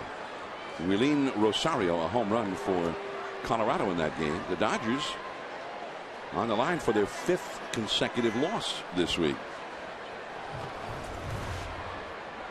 Here is Starlin Castro. 0-1. He has struck out looking, and he has singled. 1 for 2. 4-0. The Giants ahead. 6th inning. Bumgarner with 8 strikeouts in this game so far. Curveball. Beauty. 0-2. Perfectly placed right below the strike zone. You have an extremely aggressive hitter up there, and he'll chase both ways. If he'll chase below the zone, you can change sidelines and go high above the shoulders, but I think it's a better bet to stay down below.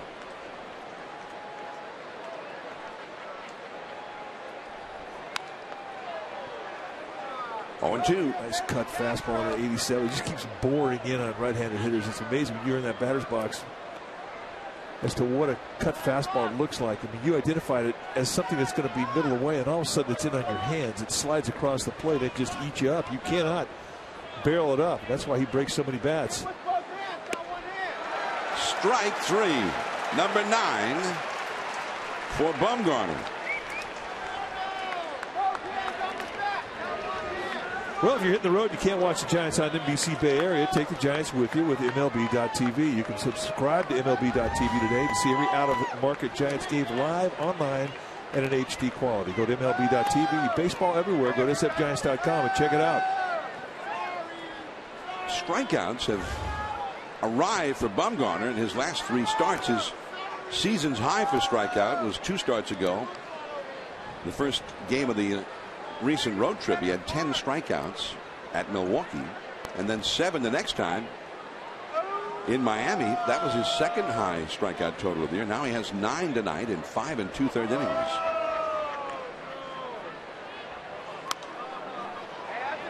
Mather, and there's Crawford. 3 up, 3 down. Bumgarner with a 6-pitch inning.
Some of the Giant stars of tomorrow, and Chris Heston down at Richmond, AA, right-handed pitcher, is lighting it up. 5-2 record with an 0.70 ERA and 59 strikeouts in 64 2/3. Get the best in TV, internet, and voice with Xfinity only from Comcast.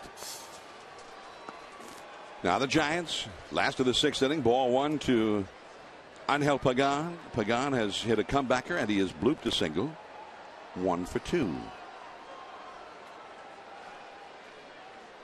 Brett Pill on deck. Paul Mahalam on the hill. At the knees for a called strike. Giants with 2 runs in the 1st inning. Terrio doubled home 1. Posey had a sacrifice fly for the other. And they get 2 more runs in the 3rd. An RBI triple by Melky and a single by Posey to drive him in. 1 and 2 now to Pagan. Pagan, when he blooped the single in the 3rd inning, marked the 25th consecutive home game in which he'd had at least 1 hit. A Giants record. Well, yeah, I mean, one that goes back to 1918. I think that's pretty cool. It breaks up and is 94 years old. That's, I mean, we didn't know it existed, but I think it's still pretty cool. Now, and it's my understanding that there just aren't any records about that sort of thing prior to 1918. That was the furthest back that they could check it. That is foul. And into the crowd. 2 and 2. Almost smoked our ball dude, Tony Graham. Tony, we still love you.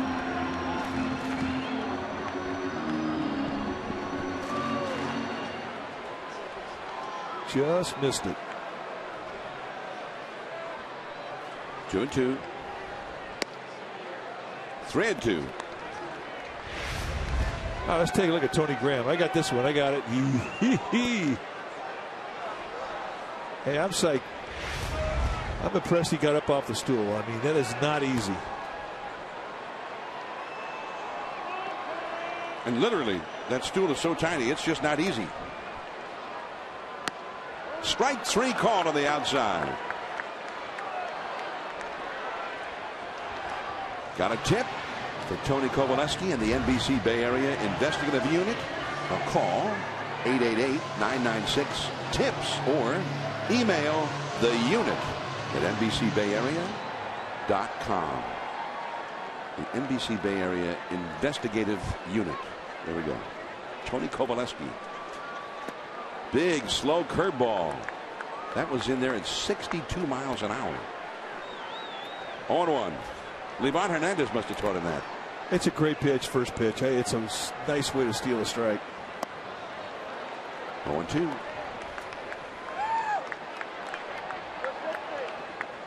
And the Cubs have action in their bullpen. That is Blake Parker, a right-hander. 1-2.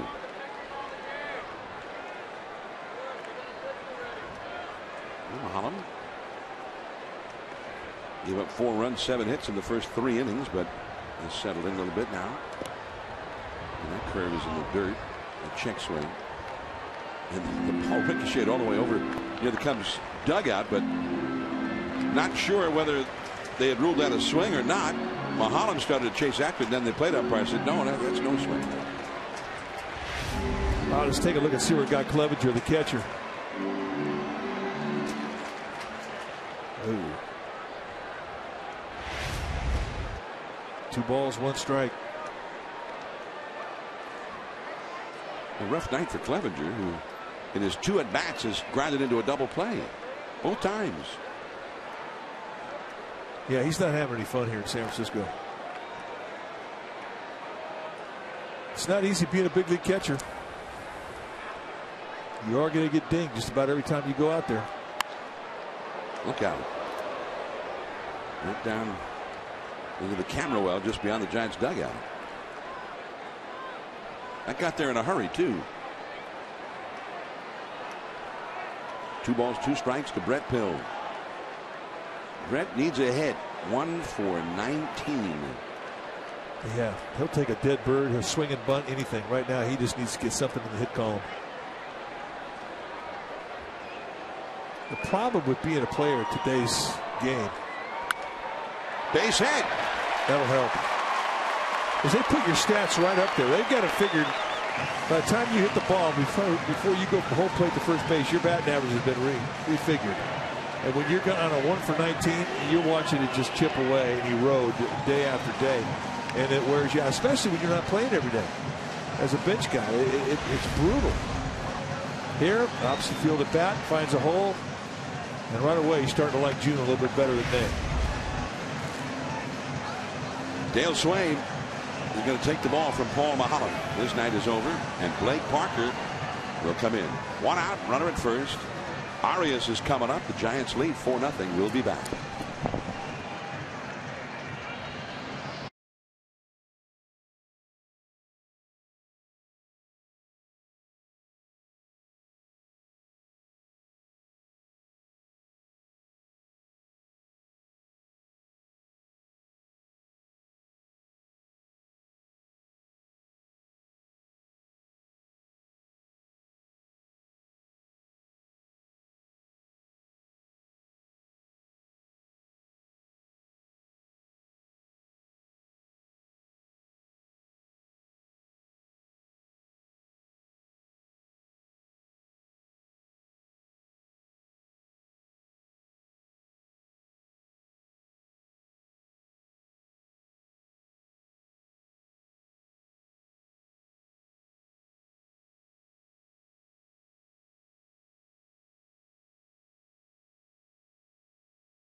All of Major League Baseball in one interesting category, and that's the amount of wired fans. Yes, the Giants estimate that about 12,000 fans every game here at AT&T Park access the Wi-Fi, so they're checking their iPhones, their iPads, and whatever else. And it's not just the kids, it's some old school fans as well, checking in and making sure everything's kosher. Guys, back up to you. Wait a minute. What about the camera? There's ball one, and a nice save there by Clevenger, as Blake Parker has come into pitch now for the Cubs. Well, there's a, looks like an iPad going on.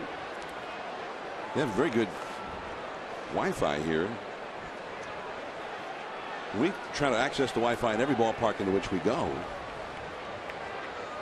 and I think it doesn't work better anywhere than here. And there's some ballparks, Dodger Stadium, and the new ownership now may fix all of that stuff. The Dodger Stadium was the worst. You just couldn't get online there at all. It was tough.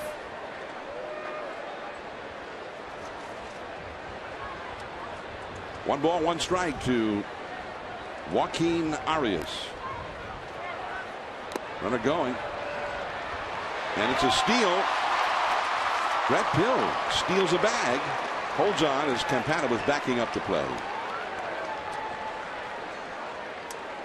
Let's take a look at the numbers for Blake Parker.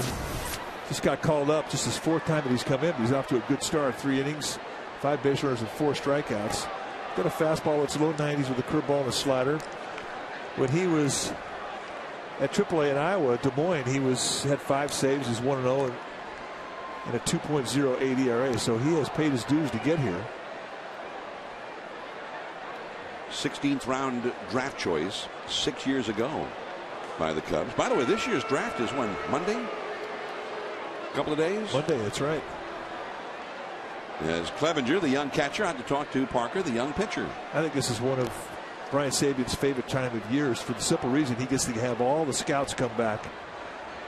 And when he gets his scouts back, there is a serious amount of storytelling that goes on as they prepare themselves for the draft. And for Brett Pill, his first career stolen base. Now we'll go into his scout report. Well, pick that bag up and toss it into the dugout. Ricky Henderson would. Come on. It looks like he got a pretty good hard sinker. 92 miles an hour. 1 ball and 2 strikes to Arias, who has struck out and grounded out. Brandon Crawford on deck. 1 out, runner at second here in the 6th inning. The Giants ahead 4-0. Well, the Giants have had some players come to town, work out here at the ballpark for them that they might be considering drafting. Not hit hard enough to make it through the middle, and Castro slings it over to first for the out as Pill takes third. 2 down. Apparently there's some prospects right here in the Bay Area. The Giants had people go over to East Bay to watch a high school game earlier this week as well. And check out some prospects. It's the time of year where they're scouring the country, trying to find everything they can about all these different young players that they might consider drafting. Well, that's an exciting time of year if you're an amateur player in high school or junior college or college. They're walking Crawford intentionally with the pitcher Bumgarner due up next. Here's ball 2 from Blake Parker. Parker just brought up from AAA on May the 17th. Made his major league debut that night against the Phillies.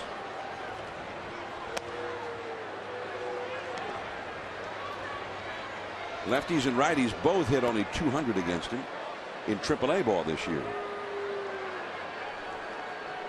And here comes the 4th intentionally thrown wide one. So ball 4. Crawford goes to first. Crawford 1 for 2 tonight. Now gets the walk. And here comes Bumgarner.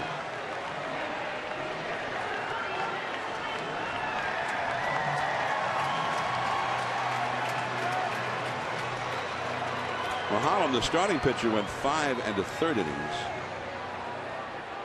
Allowed 8 hits while he was in there. And 2 walks.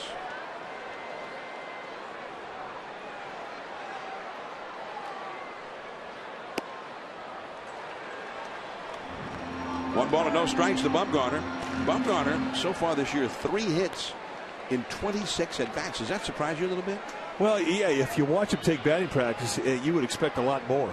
You would expect his batting average to be over 200, and he'd have a couple of home runs. Ooh, a mighty cut. Because he'll hit balls in batting practice farther than the regulars.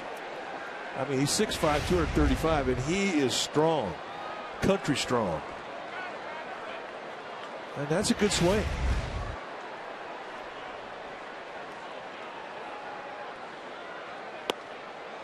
And the breaking ball down and away. But the breaking ball gives him a little trouble. We tease him and say that they make it illegal to throw breaking balls in the state of North Carolina. But he doesn't do well against breaking balls. At the fastball, and he skies one. Right in the middle of the infield, the Cubs are collapsing on it, but there's Castro. He takes it. The Giants leave 2 men on. We go to the 7th inning. Soriano coming up.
Western bacon burger, a juicy charbroiled beef patty with 2 strips of bacon and melted Swiss and American cheese, all on a toasted sourdough bun.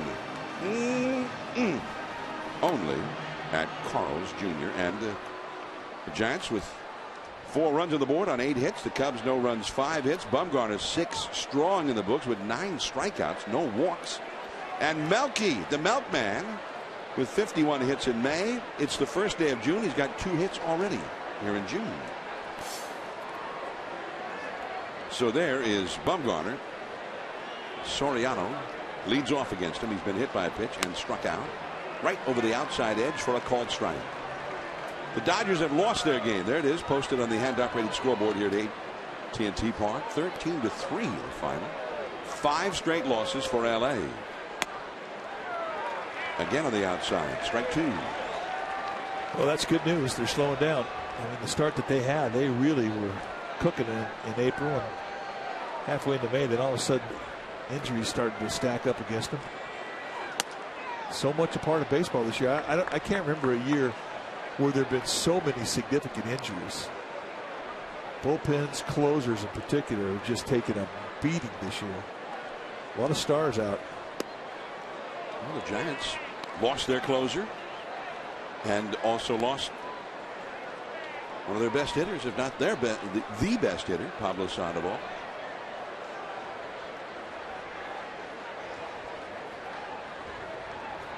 Giants have played the whole season without their second baseman, who does not seem any closer to making a return even still. Freddie Sanchez.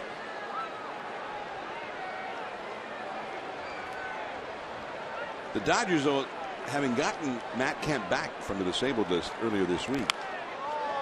That was foul. Still 3-2. And I saw a note from LA. A.J. Ellis, the Dodger catcher, talked about the team's mentality under manager Don Mattingly when Kemp went on the DL the first time. So they kind of rallied around that. Like they were just going to band together and keep it going without him for a while. In the big part of the yard, Blanco, nice play. Back by the 6th archway. Soriano just got AT&T'd. Well, for comprehensive coverage of everything orange and black, check out pregame live and postgame live before and after every Giants telecast on Comcast Sportsnet, authentic Bay Area sports. Melky Cabrera. A lot of room to roam out there for a right fielder, and Melky is up to that task. Here is Reed Johnson, who has struck out twice against Bumgarner. 1 out, nobody on. 7th inning. On the hands, Arias. 2 down. A lot of quick outs, a lot of outs in 3 pitches or less. It's rare to see Bumgarner get so many strikeouts, but these last 3 starts, he has just been putting on a clinic. I mean, that's 26 strikeouts in his last 3 starts. And we're talking 23 innings. Tonight, single-digit totals in pitches in 3 consecutive innings going into this inning. And there you see the 9 strikeouts. In a 9-pitch 4th inning, a 9-pitch 5th inning, a 6-pitch 6th inning. This is his 9th pitch of the 7th, and it's a strike. Jeff Baker has singled and lined out to right. So he's swung the bat well against Bumgarner. 1 hit, 2 at bats officially. Curveball, he whacks that one into center. Hit number 6 for the Cubs, and Baker has 2 of them. And another guy who's gotten 2 of them is coming up, Darwin Barney. But going back to the thought about Matt Kemp when he first got injured, the Dodgers kind of rallied around that. So, okay, he'll be gone 2 weeks, and we're going to band together. We're going to keep it going, and they did. They went 9-5. But A.J. Ellis was talking about that. He said this time when he left again, he said all of a sudden the feeling was entirely different because it looked bad. It looked worse. And he said the whole dugout and then after the game the clubhouse was real quiet. It's amazing how sensitive a clubhouse is to injuries. I mean, the Giants went through it last year when Buster Posey went out. I'll never forget the day after they got shut out 1-0, and the Giants got on the plane to go to Milwaukee, and the feeling was just awful. Nobody said a word. You didn't have to. And you go back, and the Giants won a ball game on a grand slam by Brandon Crawford. I thought it was really one of the big swings of the bat to get the mindset back and get some of the healthy brain that they had to have to try and go on. And it just, and inevitably it cost them a chance to go back to the playoffs. But it's incredibly sensitive as to how a clubhouse can be affected by something as dramatic as an injury. 2-1 the count to Barney. Center field, but right to Pagan this time. 1 hit, 1 left. 7 shutout innings in the books. Top of the order coming up for the Giants.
And a guy that really we don't know very well, but he took us behind the scenes and opened up the doors. We're talking about their first-year strength and conditioning coach, Carl Cochin. Now, this is the Giants' weight room, which is right next door, connected to the clubhouse. He rearranged things in there and had the team focus a lot more on resistance training. And he doesn't just hang out here at the ballpark. In fact, pretty interesting, when the Giants traded for Melky Cabrera, when they sent Jonathan Sanchez to Kansas City, made that trade, Melky was working out in Florida. They sent Carl Cochin on a little scouting trip to Florida to make sure that Melky was training properly.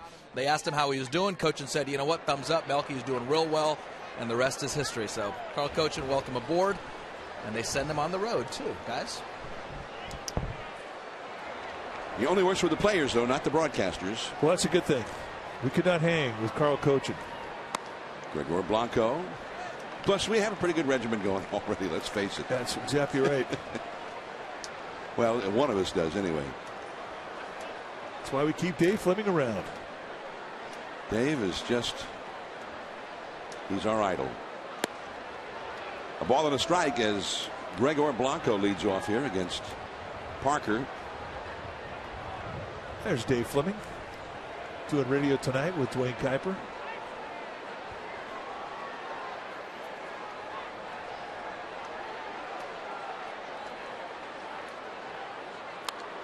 And back out of play. 1 ball, 2 strikes. Dave is not only doing a great job broadcasting Giants games here, but becoming more and more in demand on the national scene. Great young talent, one of the great top young broadcasters in the game. And not just this game either. The slider. Strike 3 called to Blanco. 1 away. Tune in to Comcast Sportsnet Bay Area Sunday afternoon at 1 for Game 3 of this series.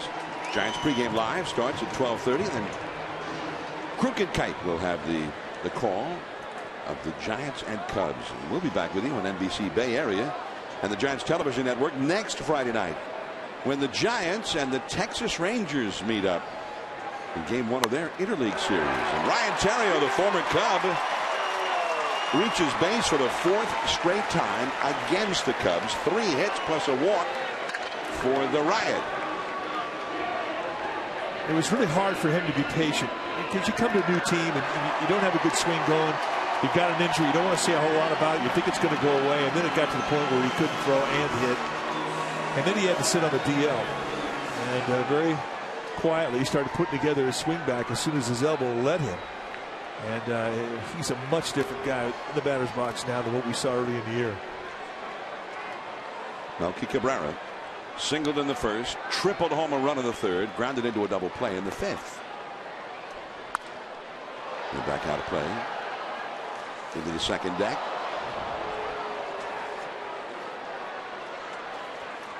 Oh yeah, he made a play, gave his date the ball. Look how happy he made it, huh? And get kisses for me.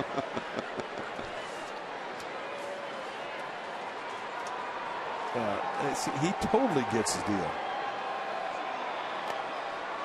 A change up there from Blake Parker in the dirt, saved by Clevenger.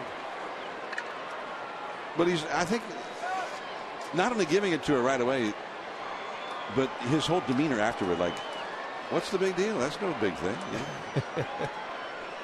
Yeah. Come to the game, catch a foul. I'm fine with that. Yeah. Ooh. 1-2.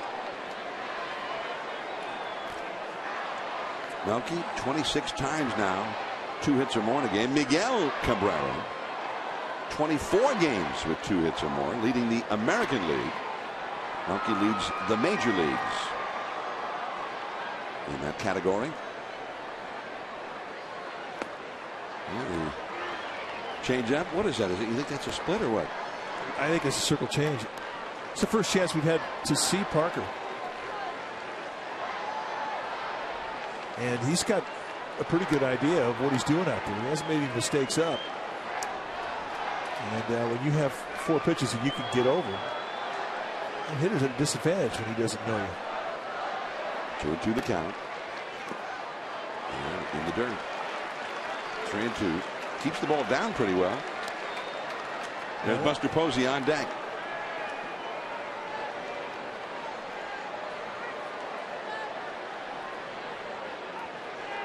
Parker was no overnight sensation. Been in the minor leagues for 6 years before he finally got the call in May of this year. So he made a lot of stops. Mesa, Boise, Peoria, Iowa, Daytona, Tennessee.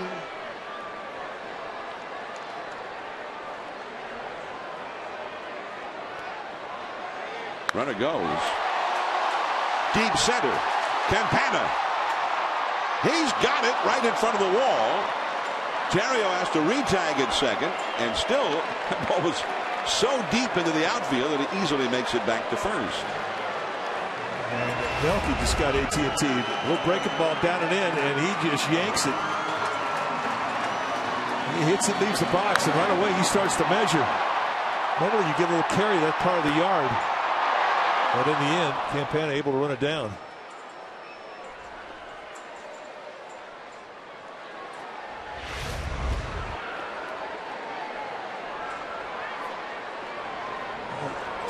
Unusual.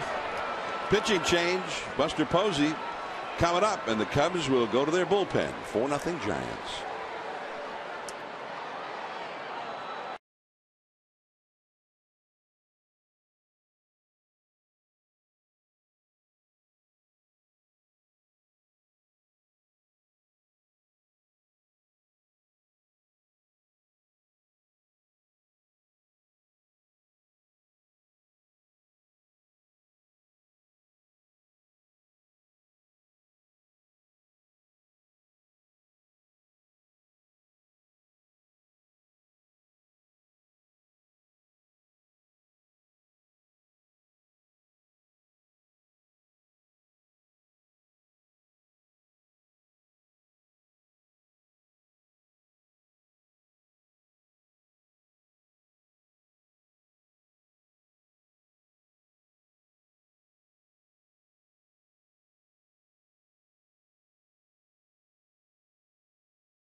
Ryan Terrio at first, and Casey Coleman comes in to pitch. There have been some big league pitchers by the name of Coleman, and you knew one real well, Mike. Well, I played with his dad, Joe Coleman. He's a third-generation big leaguer. Spins the breaking ball in there for a strike. He's an outstanding athlete, fields his position well. His pickoff move to first base is one of the best in all of baseball, especially for a right-hander. You cannot get off that bag too far because he will pick you off. 4-pitch pitcher. Got a high 3/4 delivery, and because of that, he has a pretty acute angle on the curveball. It's kind of a 12-6 break. But he's got some funkiness to him, and he really hides his delivery well and kind of comes at you with a little bit of an unorthodox style. Turns his back on you big time. That one is in the air, very high in the air. A fairly shallow center, and Campana's got it. That's the inning. 1 hit, 1 left for the Giants. On to the 8th. Madison Bumgarner working on a 6-hit shutout. 4-0 Giants.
On NBC Bay Area News.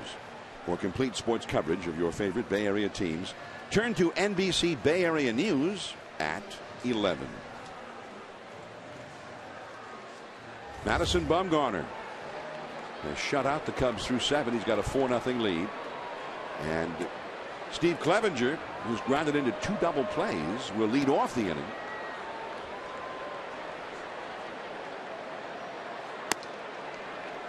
It's 0-1. And the Cubs have the pitcher's spot due up next. And Adrian Cardenas has come out on deck. And that ball is fouled off the left field line. 0-2 the count. Cubs have bullpen activity going as well. They say in regards to Steve Clevenger that he's got an outstanding approach to left field, especially against lefties.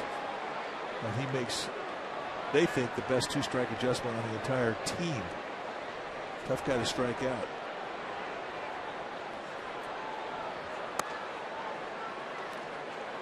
Clevenger has had 28 official at bats in the big leagues this year and has only struck out twice.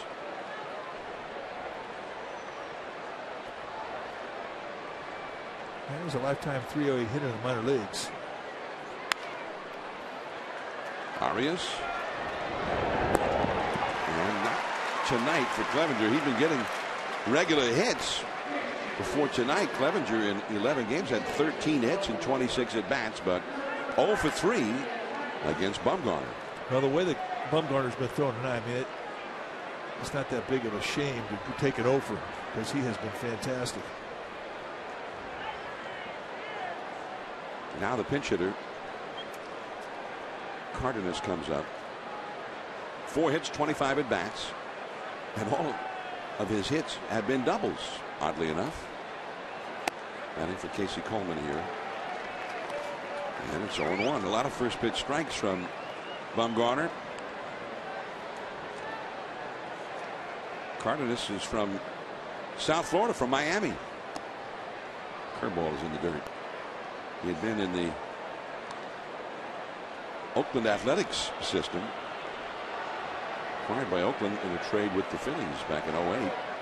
Originally signed as a first-round draft choice by the Phillies in 06. Been around the minor leagues for a long time. But, you know, that's the kind of year it's going to be for Chicago. I mean, they are going to get an overview of what they have in their system. And they've got a lot of guys down there with 5, 6, 7 years experience in the minor leagues, and they're going to get a shot at the big leagues. They're going to find out exactly what they have.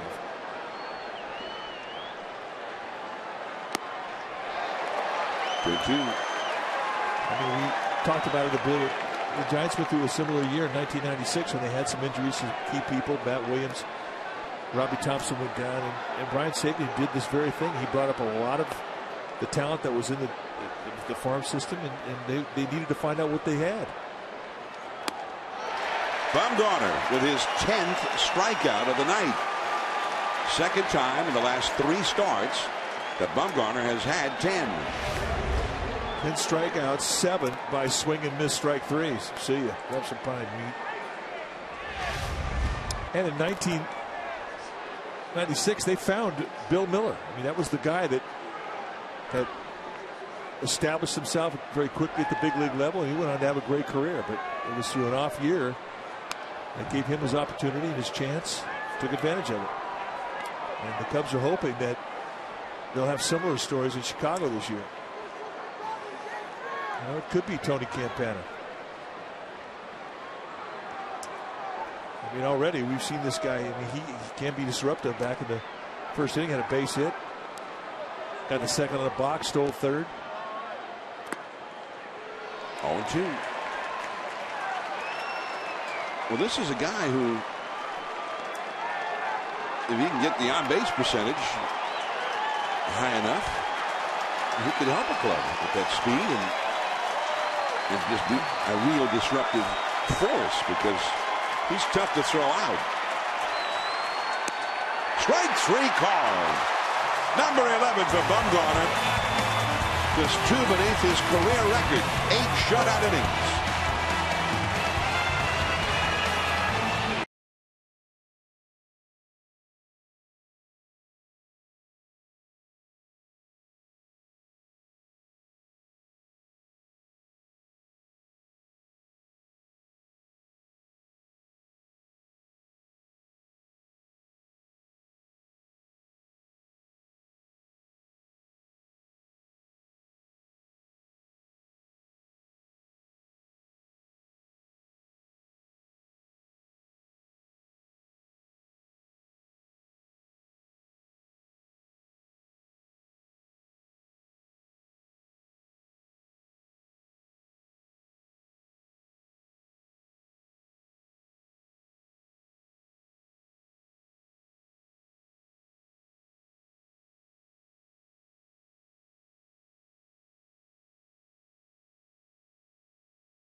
Now for Chicago, it's going to be former closer Carlos Marmol, who has fallen on hard times and lost his job as a closer. You see his numbers: 13 strikeouts at 12 1/3, 27 base runners, 18 walks, and that's what got him out of the closer role. He could not throw enough strikes. I mean, he's got some electricity. You're going to see mid-90s fastballs and one of the really great sliders in the game. And the Cubs told him he got too slider happy. He needs to establish his fastball, and he's throwing more. And basically, you're going to see 2 pitches from him, but they both can have some electricity.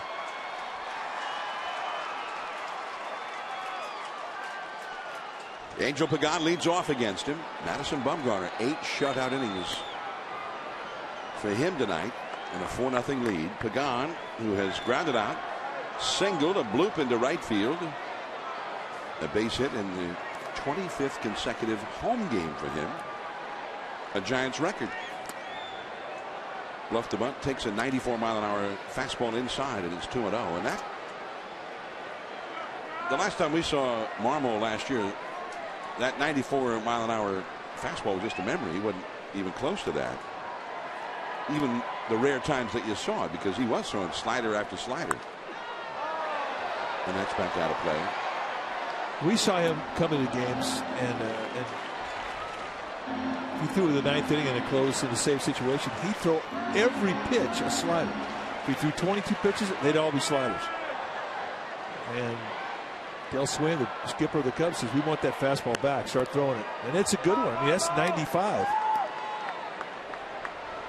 But his slider was so good. I mean, it was kind of like a Rob Nin type slider, because you'd see him throw 90, 91 mile an hour sliders.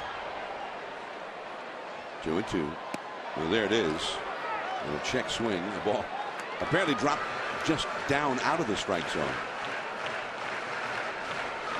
Well, that was a pretty good pitch right there. I think everybody but Angel Hernandez saw it at strike 3. But Angel Pagan gets to live to see another pitch. Pagan hitting .317 for the year. The backdoor slider, strike 3 call.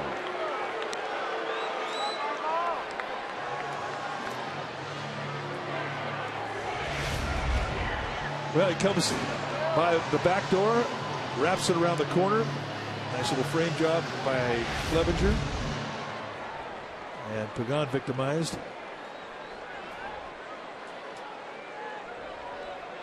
Brett Pill, 1 for 3.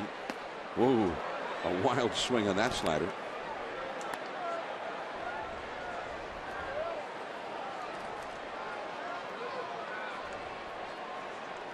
Pill has grounded out to third, grounded into a double play, hitting one back to the pitcher. Single to right his last time up. Just missing inside. A ball and a strike now. Joaquin Arias on deck. The Giants got 2 runs in the very first and 2 more in the third, and have led 4-0 ever since. We're in the last of the 8th. 1 out, nobody on. Well, he got the fastball, but couldn't quite get around on it. But that will go back out of play on the first base side. 1-2. Marmol, the 4th Cubs pitcher of the game. Marmol, at his best, was a strikeout machine. 2 years ago, he had 138 strikeouts in 77 2/3 innings. It was an all-time record for strikeouts per 9 innings. Remarkable. But he also walked 52 in only 77 2/3 innings that year. Pill fights that one off. 2-2. Well, when you're averaging about 2 strikeouts an inning, I mean, those are not big league numbers. Those are video game numbers. But he was doing it, and I mean, it was impressive. And the fastball blows him away. 2 swing and miss pitches. It's a rough at bat. Well, Comcast Sportsnet has complete Giants coverage on Sportsnet Central every night at 10:30 p.m. Comcast Sportsnet, authentic Bay Area sports.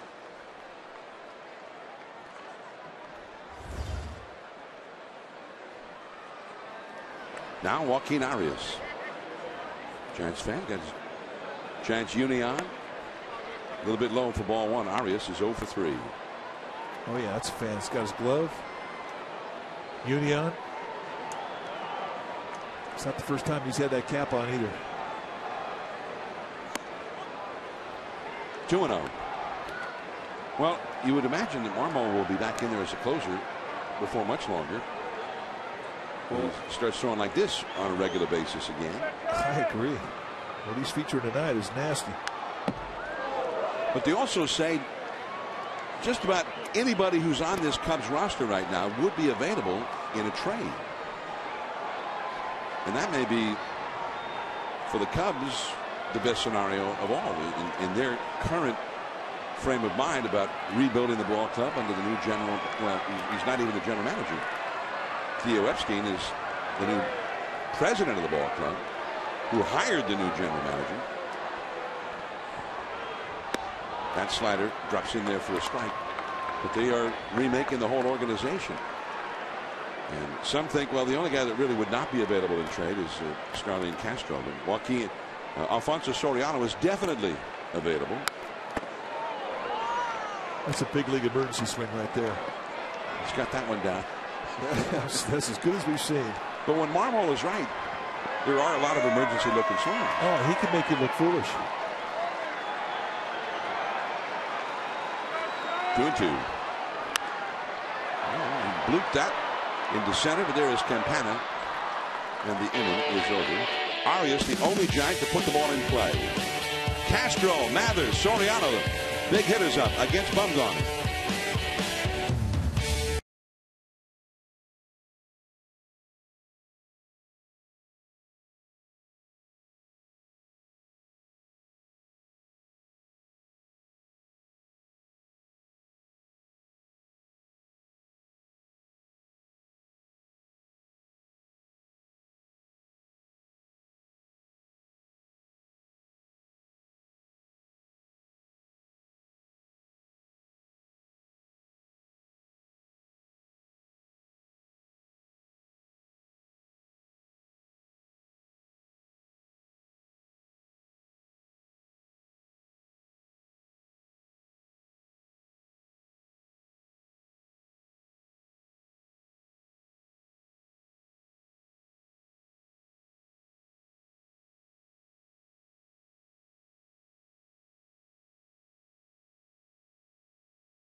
Madison Bumgarner, who has never pitched a shutout, has never thrown a complete game in the big leagues.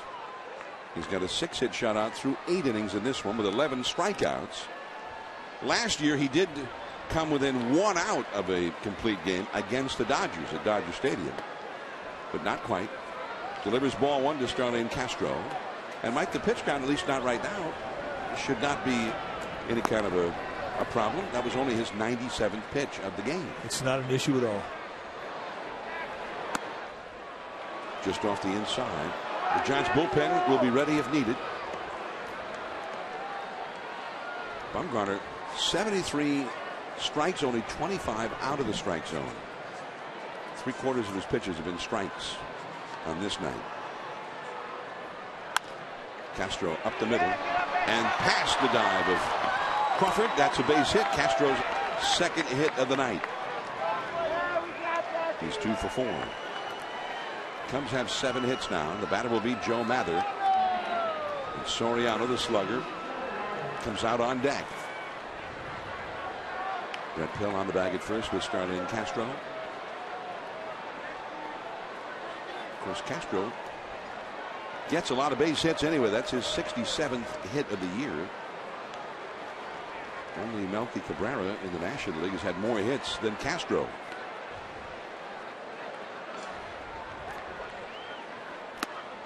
That's a strike. Saw the statistic about Bumgarner with no complete game, and you know, the first time you get up here, especially when you're trying to finish a game, you get a shutout.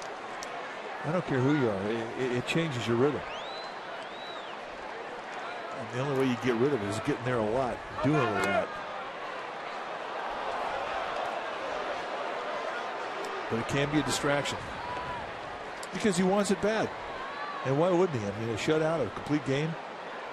This is an era where you don't see many complete game shutouts. You don't see many complete games. Ripped into left field, a base hit. So consecutive hits to start the inning. Castro to second, holding. And now the Cubs' power threat, Alfonso Soriano, will come up. Bruce Bochy pacing a little bit.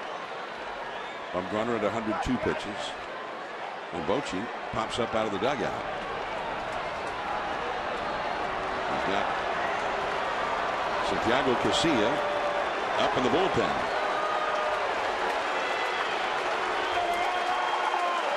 And Casilla's coming in. I think he just wants to give Casilla a chance to go out there and not to worry about the guys on base. Standing ovation for Madison Bumgarner, who leads with a 4-0 lead in the ninth.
No runs, 8 hits allowed, but he does depart with 2 men on base.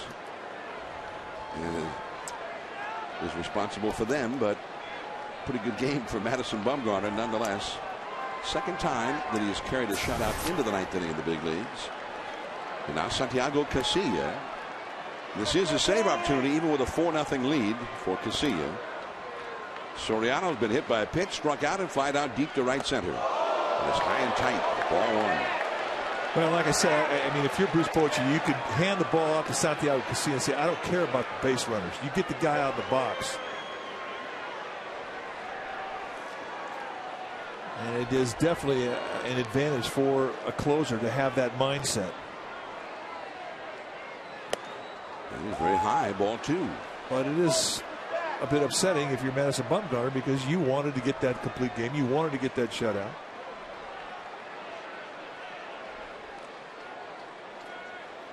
But Casilla has been fantastic. You saw the numbers. But right now he needs to throw a strike. And he does. Casilla had saves Sunday, Monday, and Tuesday of this week. Miami, and then the first 2 games of this homestand. Working 3 straight days. He's had a couple of days off now. 2-1. That ball is hit high in the air, deep into left. Melky Cabrera back, and it's gone. It's a one-run game. Alfonso Soriano with his 8th home run of the year, and with nobody out in the 9th inning, the Cubs are within a run.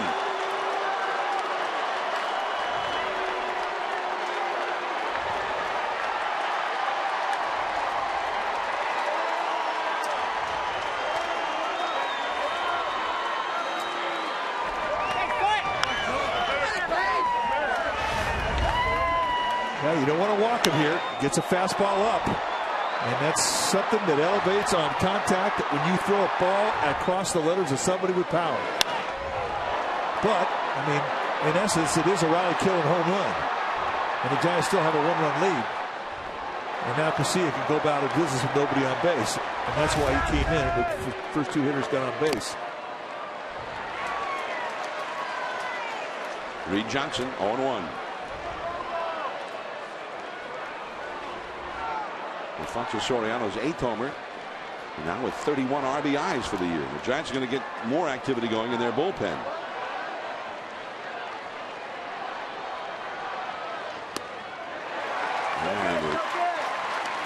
And a break on that one at the outside. 0-2. Nice tight little cutter.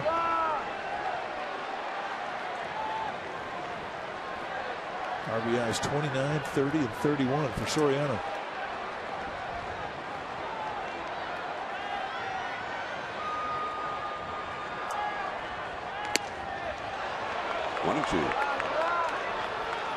So 2 runs charged to Bumgarner's record,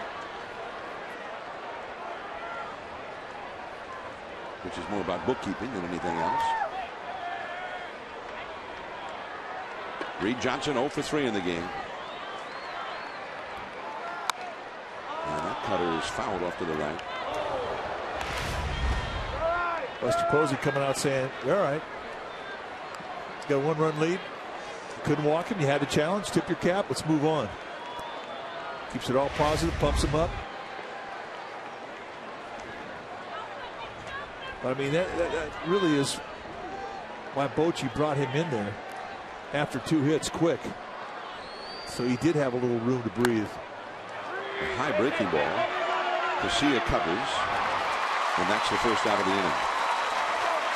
Casilla, though, he's not looking real sharp right now. He gets the out, and now Brian LaHayer is going to pinch hit for Jeff Baker. LaHayer is the Cubs' home run leader. He's been their big story in the early part of this season. Longtime minor leaguer.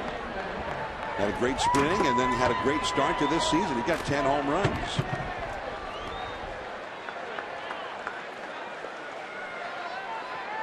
Well, he's a big fella, too. And he will be swinging to try and tie this bad boy up. 6'5", 240. Got just about a year's time at the big league level. One out, nobody on. The Giants ahead 4-3. Javier Lopez warming up in the bullpen, and a big cut at that one, fouling it back into the crowd. He was not waiting around. He was up there looking for one thing and got it, a fastball.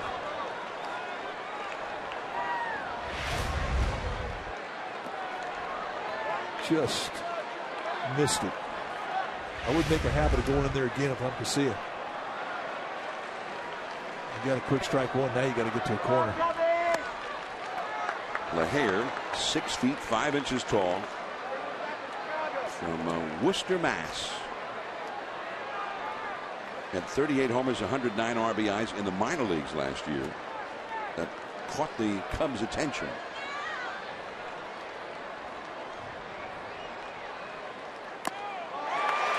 He foul tipped it. 1-2. And he's keeping it away too. Still, that ball's a little bit up, and he needs to think about a knee-high strike here, 1-2, or something that's out of the strike zone, let him chase. But the important thing is pound that outside corner, make him go the other way. In this ballpark, it's always a great philosophy to have if you're a relief pitcher. And you're trying to protect a 1-run lead. Down the left field line. Extra bases. Melky Cabrera comes up throwing. And skips by Terrio. Backed up by Pill. And the Cubs have the possible tying run in scoring position.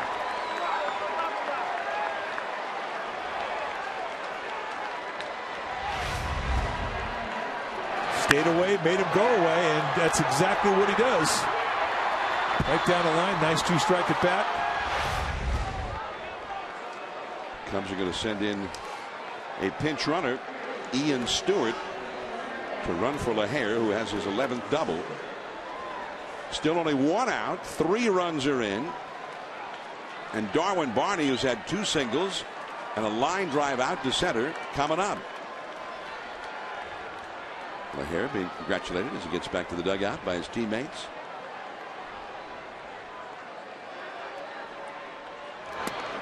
It's 0-1.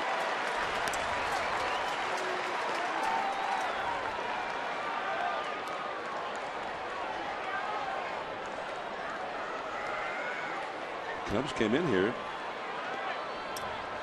not so long after their 12-game losing streak, but they came in here after a 3-game winning streak at home. Slow chop. Casilla. And he really had no play, and holding at second was Ian Stewart.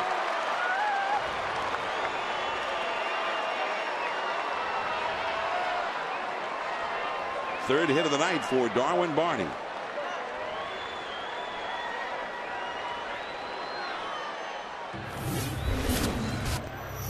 Barney in the Wednesday game at Wrigley Field ended the game with this home run, breaking a tie in the 9th inning against the Padres. Dale Thayer, and that was their 3rd straight win. Got a little bit of a problem going on right now in the middle of the diamond with Casilla. I don't know if he hurt his ankle.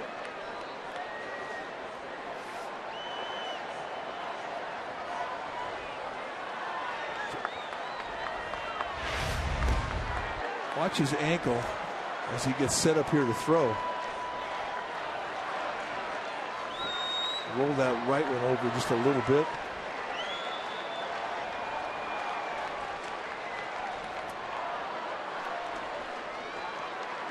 Right here as he rolls back. Well, Javier Lopez is being summoned into the game and leaving with the trainer. Mark Grusbeck is Santiago Casilla. 2 men on, 1 man out. Clevenger, the left-handed hitter, due up. We'll see.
Run is at second. The possible go-ahead run is at first. Only 1 out. And a rookie left-handed hitter, Clevenger, is coming up. Clevenger, who came into play tonight as a hot hitter since being brought to the big leagues this year. But he is 0 for 3 against the left-handed the left-handed throwing Bumgarner. Now he faces the lefty Javier Lopez, and he has not faced many lefties this year. He's 0 for 6 against the lefties that he has faced. If they're leaving him in there, they do have their other catcher, Coy Hill, a switch hitter, available. They're staying with Clevenger. The only time that he has been at the plate tonight with men on base, he has grounded into double play. In fact, times, 2 different times. Ball 1. So he's been a good hitter, but we also saw that he is not a very fast runner. A real double play threat. 4-3 Giants. Alfonso Soriano with a 3-run homer against Casilla to make this a tight game. Hill looks at second, but he'll take it to first instead. Sounds like it might have been a broken back for Clevenger. So the runners advance. They get the second out, but now both runners are in scoring position as the Cubs go to a veteran pinch hitter, David DeJesus.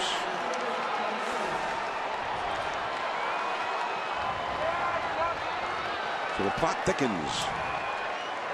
And Posey out to speak with Javier Lopez. DeJesus is hitting .288. Mike, he's been around a long time. Well, he knows Javier Lopez. He's faced him 4 times. He's walked twice. He's grounded out and struck out. So they at least know each other.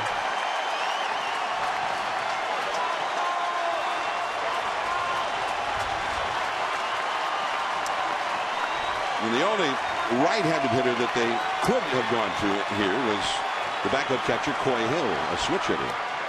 It's 0-1. It's always important for any pitcher to get a first pitch strike. But for Javier Lopez against lefties, when he gets strike 1, it really allows him the opportunity to go wide on that outside corner. And that's when he can start dropping down his angles.